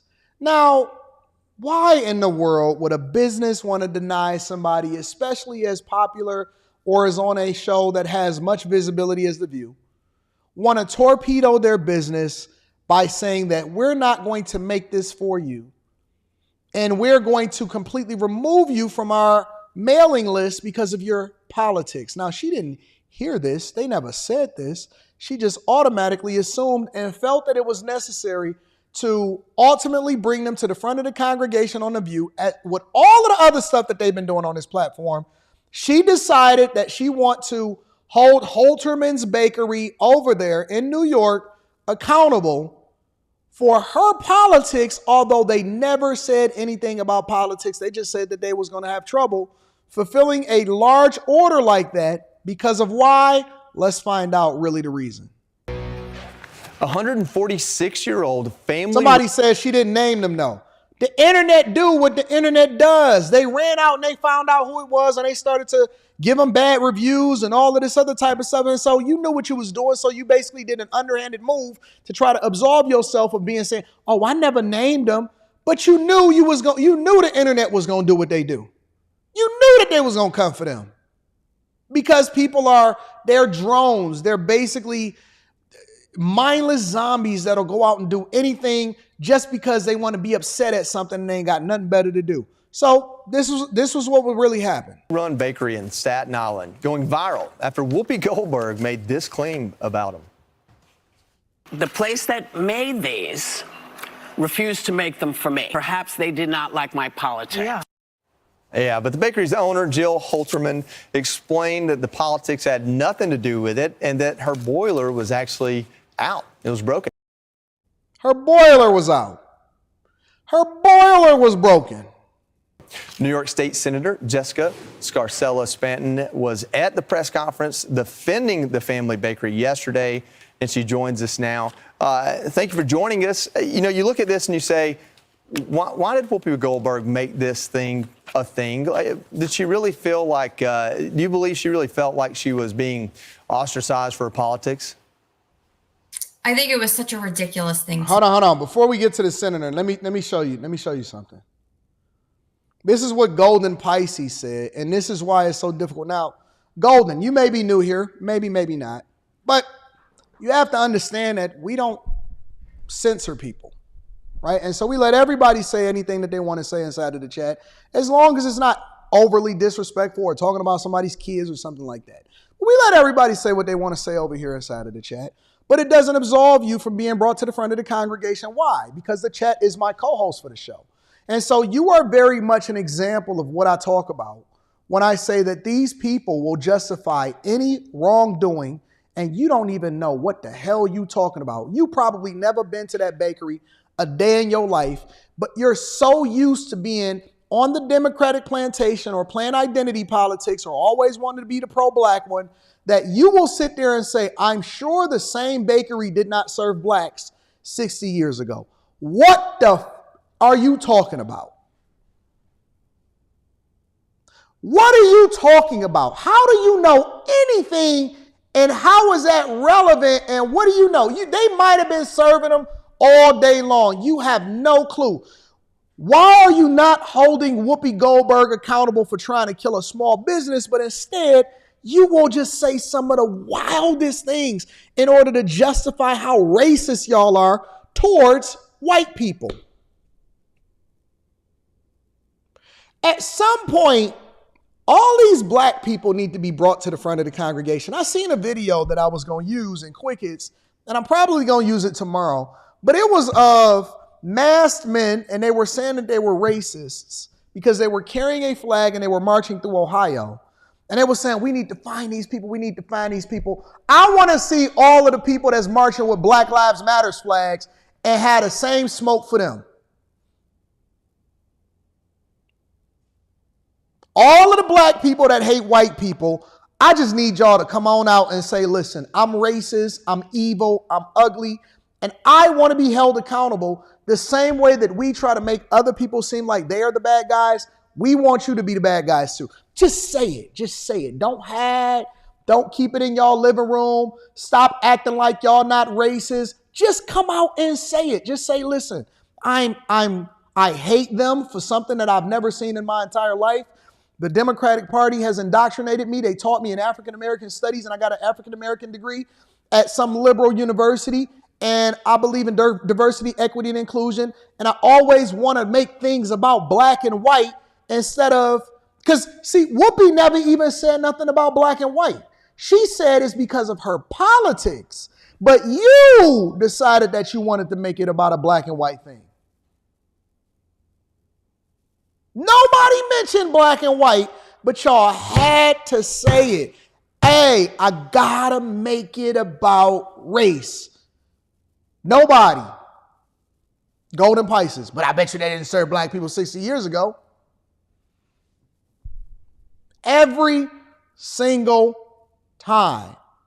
Every single time. At some point, we just need to go ahead and bring all of y'all out so we can put y'all all in the same neighborhood together. Y'all can live with each other. Y'all can rob each other. And then we're not going to have no police there. That way that black lives can really matter to black people, and we going to let y'all build. And then Umar Johnson can be y'all mayor. To do, inserting herself into a conversation about a local business, and coming after a business, especially as a celebrity, can be incredibly dangerous. But the Staten Island community comes together. It was really self-serving, very self-centered. Businesses aren't thinking about Whoopi Goldberg. They're thinking about how to make sure they get out the best pastries as you see them right in the screen in front of you. They were able to get them. So instead of focusing on something positive, she made it about herself. Yeah, you know, this business is, I believe, the oldest bakery on Staten Island. It's been around for almost 50 years or more. You don't get to stick around that long if you start making decisions based on your customers' politics. It seems kind of asinine to me. Yeah, it absolutely is. And listen, I'm a customer of Halterman's Bakery, and I always tell people I'm a Democrat. I'm a normal Democrat. Halterman's never refused to serve me. They just had a broiler issue. They're a wonderful business, a wonderful family, and we're proud to have them here on Staten Island. And now you can see business is booming. If Whoopi Goldberg reaches out and apologizes, do you think they would accept that apology? Absolutely. These are wonderful people, and they just don't want to have their business, which they worked really hard for over the last 146 years. See, don't worry about Golden Pisces. Listen, let me tell y'all something. The people here, they got thick skin. This is what we do. Don't cringe. Don't do none of that. She is fine. She is a big girl, and she know that I'm an equal accountability smoke giver. For people that I celebrated the day before, I will hold them accountable tomorrow. I have no respect to persons whatsoever. I can love you today, and then hold you accountable tomorrow, and then I'm going to love you in the afternoon. I am going to address the things that I believe is right and wrong, and I may be even wrong myself sometimes, and it is what it is. And so the people in the chat have called me out. Anton, you off on that. That's cool. You'll love me in the morning. We going to still love each other, and that's why we don't have an echo chamber. We want everybody from different perspectives to say what they want to say, and she is fine. She is fine. She got her big girl pants on. Stop trying to cape. I know y'all in the chat trying to simp for her. Oh, no, I can't believe he came for Golden Pisces. Golden is a Pisces. She's fine. She's a big girl. She's been around for a while. She's good. Be publicly scrutinized by somebody who really didn't know what they were talking about. I know, I hate it, but maybe some positive publicity has come from it. I think they're good on business either way. State Senator Scarcella Spanton, thank you for joining us. Whoopi Goldberg needs to be held accountable for the things that she's doing that's ultimately ruining the business. And the last thing that we need, as hard as it is to maintain the business and all of the different people that's employed there, the last thing that we need is for somebody to destroy a small business that other people are dependent on in order to feed their family. All right, let me go ahead and read some of these super chats, and then we gonna continue over with the show. All right, Asia, shout out to Asia. Asia is in the building and says, bro, Anton, blessings. Blessings. Did you get my email I referred to an amazing producer in your city? Also about Disney connected to traffic, who owns ABC. Ooh, we got your email, Asia. Absolutely. We got a lot of them, so I got to go through it and see what the people, who playing and who not playing, you know what I'm saying? But thank you. I appreciate you, baby. Leno, 1017 says she said her mom went to the bakery as a child. Moron, talking about 60 years ago. Tony Williams says, Anton, you so disrespectful. How would Whoopi know people would move on her behalf? Like that saying that Trump, he knew that was dog whistling on December 6th. Life with John in the building says, thank you, Anton, for giving us game every day. I'm a bag chaser now. Let's run it up. 2025. Shout out to Toronto, Ontario. I love Canadians. My people are Canadian. Y'all got some crazy taxes, but y'all got some cool people over there. Y'all got some dope people over there. I love Windsor. I love Ontario, Toronto, all of the places over in Canada. It is dope. All right, so let's continue on with the show. I told y'all we had a full show that we needed to get to today. Got to get to the money. Got to get to the business, all right? Again, we're not going to spend any more than 10, 12 minutes on this one. It's a lot of layoffs, a lot of store closures, a lot of things that's happening in society prior to Trump becoming the president of the United States of America. Make sure that you hit a like for the algorithm, subscribe to the channel, and turn on your notifications. Let's rock. Fox 5 watching your wallet tonight, and a big player in the auto parts game about to close more than 500 stores and, of course, cut jobs along with it. So we're talking about Advance Auto Parts. Fox 5's Kendall Green takes a look under the hood to find out why and if this could spell bigger trouble for the auto parts industry. Advance Auto Parts joins the growing list of retailers rolling back, announcing closures of more than 700 stores, including 523 corporate shops, 204 independent locations, and 4 distribution centers. No, it don't surprise me. Folks like Terrence, who hasn't been in one for more than 2 years, gets why. I have an Audi, so I just go to Audi for everything I need. The dealership? Yeah, the dealership. After revealing their last quarter's performance, the major chain's shares dropped 5%. Now the company's CEO shares the cuts are a part of creating value among shareholders. I hate corporate speak. I hate corporatese. Corporatese is the worst. Hey, listen, we're paring back to be more efficient. We're closing 700 stores so that we can add more value to the shareholders. No, you're closing because the business economic climate is absolutely trash. The Harris-Biden administration implemented some mandates that's ultimately destroying your business. Consumer tastes are changing, and Amazon is absolutely destroying your business. It's just the facts. And they're making cars different now to where they need less maintenance, which is basically eroding your bottom line. Now, Advance Auto Parts' move to close hundreds of their stores are signs of the times. And mechanics here at United Auto Repairs have seen those times changing and tell us that's no surprise. I could see them having hard times, especially with the COVID and everything else, and people not using the cars as much. And they're not breaking down as much. And like I said, a lot of people bought new cars. The father-son mechanic duo shares those new cars. Eaton. New cars. The father said, Yeah, they definitely been eating. Anyways, I don't want to distract from the story. son mechanic duo shares those new cars comes with lengthy warranties, cutting into business for both auto parts stores and mechanics, as customers at times bypass them both. Not to mention smart cars, also reducing the need for traditional auto parts. Yep. If you don't have the volume of the cars breaking down as much, you really don't need that many places to sell you the parts. And there are probably a lot of places out there to sell them. And also on top of that, you also have to factor in that, for example, if you're buying an electric vehicle, you don't need oil changes. You don't need spark plugs. You don't need, they have thousands of less parts that's in that car that they need in order to have that engine running. And so, you know, it kind of erodes an entire industry. And I can't even say that it's a bad thing or a good thing. That's just capitalistic times. You know, when people used to have trolleys and when they went back to horses and people was afraid that the auto industry, a new industry was created as a result of it. And then you see auto parts stores pop up. In the same way that they used to have people that used to put horseshoes on the bottom of horses' feet. Now you see auto parts stores closing because you don't need as much maintenance for these people. So it's just it's a sign of the times, but also it's being incentivized by the Biden administration to push these people out of business.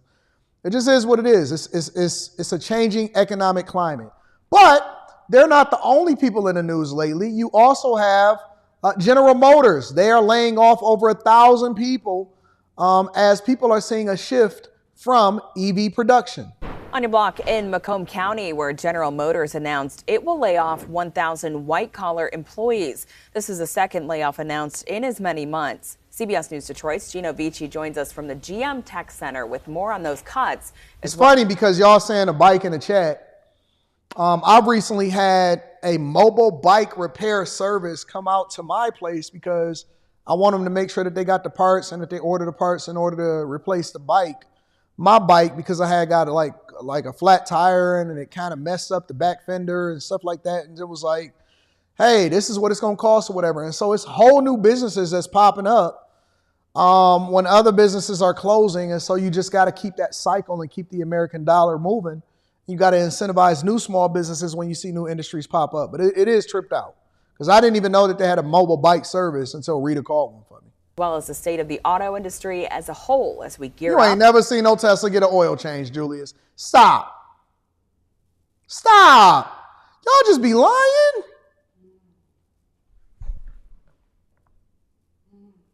He said he seen a Tesla get a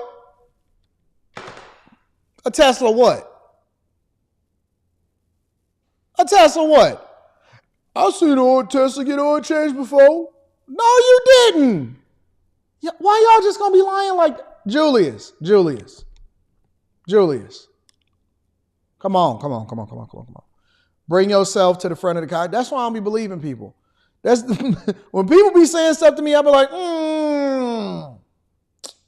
Come on. Do you know how EVs work, Julius? Just be lying. Y'all got it. Y'all can't do that. I see Tesla get oil. I was seeing one in the shop the other day. You seen them getting the tires changed or the oil change? I'm going to shoot you some bail. For a Trump presidency. Yes, the recent layoffs announced here at General Motors, not a good sign for the company, but it could also be a sign of the many challenges the auto industry is facing, like the EV dilemma, which hasn't worked out so well for Stellantis, Ford Motor Company, or General Motors. Auto industry experts say there is another looming issue on the horizon, and it can have far-reaching effects in the auto industry, and it's coming under a Trump administration, and that is tariffs. GM has had quite a shift in their strategy lately. As you know, they were all in on EVs. Jan Griffiths with Gravitas Detroit says the recent layoffs at General Motors is perhaps a warning sign for the auto industry moving forward. And when the EV demand didn't come through as we all expected, they had to change their strategy, and now they're looking at right-sizing their operations. Griffiths says GM is likely not the only automaker that will be looking to right-size or shift their operations away from focusing so heavily on EVs. Now, Stellantis is in a much worse situation. Stellantis stock is down 40% in the U.S. and sales dropped 20% this quarter. And there is also another looming issue that could have a ripple effect in the automotive industry: Trump-era tariffs on foreign vehicles and parts from China. And that too will have a ripple effect through. And this, you know what this is of? This is of this current administration putting all of these mandates and going the way of California and trying to eliminate internal combustion engines. And what they did was they incentivized people to go and make these cars and all of these parts outside of the United States of America. And so they bet, and see, I don't even completely blame this on the companies. I do blame it on the companies, but I don't blame it on the companies entirely because they were doing what the current administration was telling them to do, which was bet 100% of everything on EVs. And so they took research and development dollars that was then generated from inflated costs from selling all of these trucks at these super high prices to invest in EVs instead of letting the market naturally evolve over into a thing that people want or they don't want. And so they didn't let capitalism work. They tried to control the market. And now all of these automakers that decided that they wanted to hurry up and jump into something in particular, now they got to have a reckoning and an awakening because you can't run out and start making a whole bunch of stuff outside of the United States of America and then steal American taxpayer dollars to do so and then think that that's going to work out for you now that Trump is in office. No, make your stuff here. Go and have a conversation with him like he said that Tim Cook had a conversation with him. And he said that Tim Cook asked for an exception. He gave him an exception as long as he continued to make and build a plant in the United States of America of Apple. And they did so in Texas. And so now it's the same thing that's happening when it comes to the automotive companies. You're going to have a hybrid solution or a hybrid approach to what you want to do, research and development, in order to make sure that things is happening here in the United States of America. And you need to make it here. For Americans, with Americans' jobs, and having a dollar circulating inside the United States of America. But they're not the only people laying off. I see my dog, Daddy Day Trips is in there. Boeing is laying off 17,000 workers in Oregon and Washington. Boeing machinists in Washington state recently voted to end a strike that lasted weeks and cost the major manufacturer billions. It's going to be a short-lived victory, however. Boeing plans to cut 17,000 jobs and 10% of their workforce. On Tuesday, thousands of employees returned to work under a new labor contract that includes raises each year for 4 years. Oh, 1,700, not 17,000. So they got a typo. I did think like, man, they got 17,000 workers over there in Oregon and Washington. Years. It will still be some weeks before the plants in Washington and Oregon resume production. The workforce reduction announcement now adds uncertainty for employees. So far, Boeing officials have declined to say which job titles will be impacted during the layoff. GM is not owned by the government. It's hard to say right now. They're not really saying who's getting laid off. And I'm waiting for tomorrow. I can't wait till tomorrow, and then I can find out if I have a job or not, and then how my team's impacted. That is so, man, I used to hate them days to where you was always paying attention to what was going on in the industry as you didn't know if you was going to be affected. And that's what it used to be like inside of the plant. Oh man, it was a terrorist attack. I don't know what's going to go off. We got to get laid off. Oh man, there was a pandemic. Oh man, it's a recession. Oh man, the steel industry is getting cheap steel dumped in by China. We got to get laid off. I hated that feeling in that pit in my stomach. So the FAA has put a cap on it at $38 a month. So now, you can't even buy nothing. You can't even be free. You can't even go and buy a new car because you don't know if you're going to be able to pay that 60-month payment. You can't go and get a house without being fearful about losing your job. Those people hoping the production would get back up to 58, but now they're capped at 38, so they got kind of a surplus there.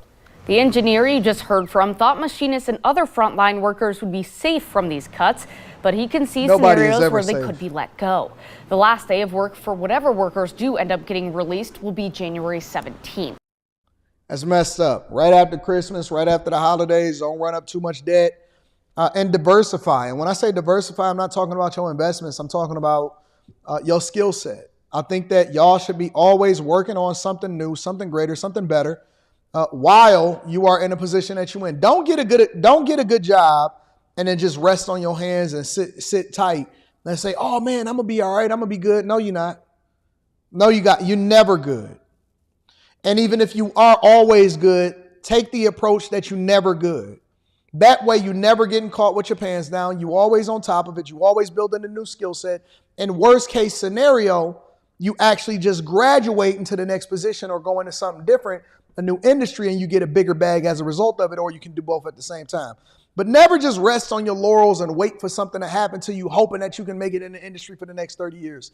That's over. That's dead. Even the people back in the day, back in the plants and the manufacturing plants, they would regularly get laid off every other year or something like that. And that's how they called the membership within the UAW. That's how the things got lowered as far as natural attrition, because the people was always scared about whether or not they was going to get laid off. It was good times and it was bad times. It was boom and it was bust. So never depend on a manufacturer or never depend on an industry to stay sufficient for the entirety of your lifetime. Always be having something in the fire. Always be working on something. Always be having self-improvement. Always be prepared for the next transition. Always be focused on diversifying your skill set so that you don't find yourself at the mercy of somebody else, but you can determine your own path, all right? Winners make their own ticket. Winners write their own ticket. Losers is protesting for somebody to give them something. Remember that, and it'll carry you throughout your entire life. Let me read some of these super chats, and then I'm going to get y'all up out of here for the day. Anton, we love small business owners. That's what Kamala, we love our small business owners, and we love their lawns. Anton is a name that means priceless or praiseworthy. Shout out to Forsaken Archives. Night Jade says, how do you feel about Doge straight firing people? In this economy, wouldn't it mess with the job growth? Scary times for the government contractors. I think that there's so much government inefficiency that the government is propping up the federal government. The government is propping up the economy temporarily while running up the debt and costing taxpayer dollars. You got to remember this, Night. For every government job that you don't need, that's taxpayers actually pouring into their salary. So your taxes is higher because we're trying to keep afloat people that shouldn't be doing jobs that's not even effective in our economy. And so I think that if you start to focus on creating a vibrant economy, then you will have the workforce that can sustain and people won't have to depend on the federal government. That's just like putting if they don't need you, but you're still there and we paying out of our tax dollars, how is that anything different than social services? That's the way I kind of see it. So yeah, they got to get people up out of there. I don't think that they're going to fire them outright, but they're going to give them some time. Hey man, you got to go, got 6 months, 12 months pay. Get on up out of here. AD, how can I watch the Patreon live?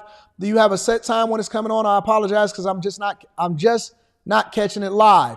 This is not Patreon. I do a Patreon live. I put the actual time and the dates that I'm gonna be streaming live.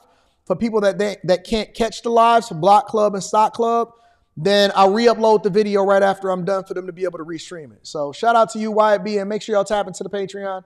Link is in the description. Jay Hunter Lee says, Brother AD, how are you? I spoke with Shamika Michelle and told her she would be an amazing guest on your show. She said she would love an invite. Okay, shout out to Jay Hunter Lee. I'll see what that was popping.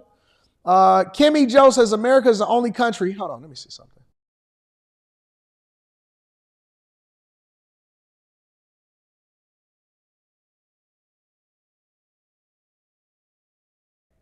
America is the only country who does not charge an import tax. I think tariffs as an import tax, it's time that we change the game. We do.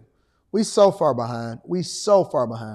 Devastator says, and to dealerships be having specials to entice you to come into the dealer instead of doing the work yourself. You can't even get your hand inside of the engine bay anymore to do any work yourself.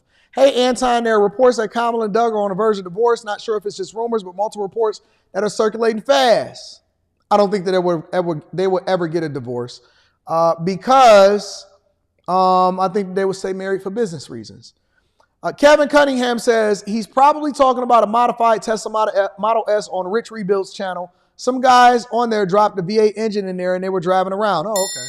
I got you. Let me make sure that I'm not missing anybody. All right. Brian Hunter says definitely an awesome show. Shout out to the Bag Chaser stand up. I appreciate y'all. Thank y'all. Thank you, Molly. Thank you all of the Cash Apps. Thank you, Kevin Cunningham. And thank you to everybody that support the platform. I would encourage you guys to send this to your friends and family. Share this because this is the greatest morning show on earth, bar none. Also, on top of that, make sure y'all tap into the Patreon. Link is in the description. We got Block Club coming up and an exclusive video dropping today or tomorrow morning. And then get your tickets to come and see me in person. December 14th in Detroit. It's going to be an awesome show. You got about a month to get your tickets and get here. It's going to be great. Listen, I love you. I appreciate you. We got the Q show tonight. It's going to be awesome. And stay focused, man. We don't want World War III. We got to stay informed, and we got to bring our people along with us. We don't want to be rich by ourselves. I love you. I appreciate you. I'm going to holler at y'all later. Peace.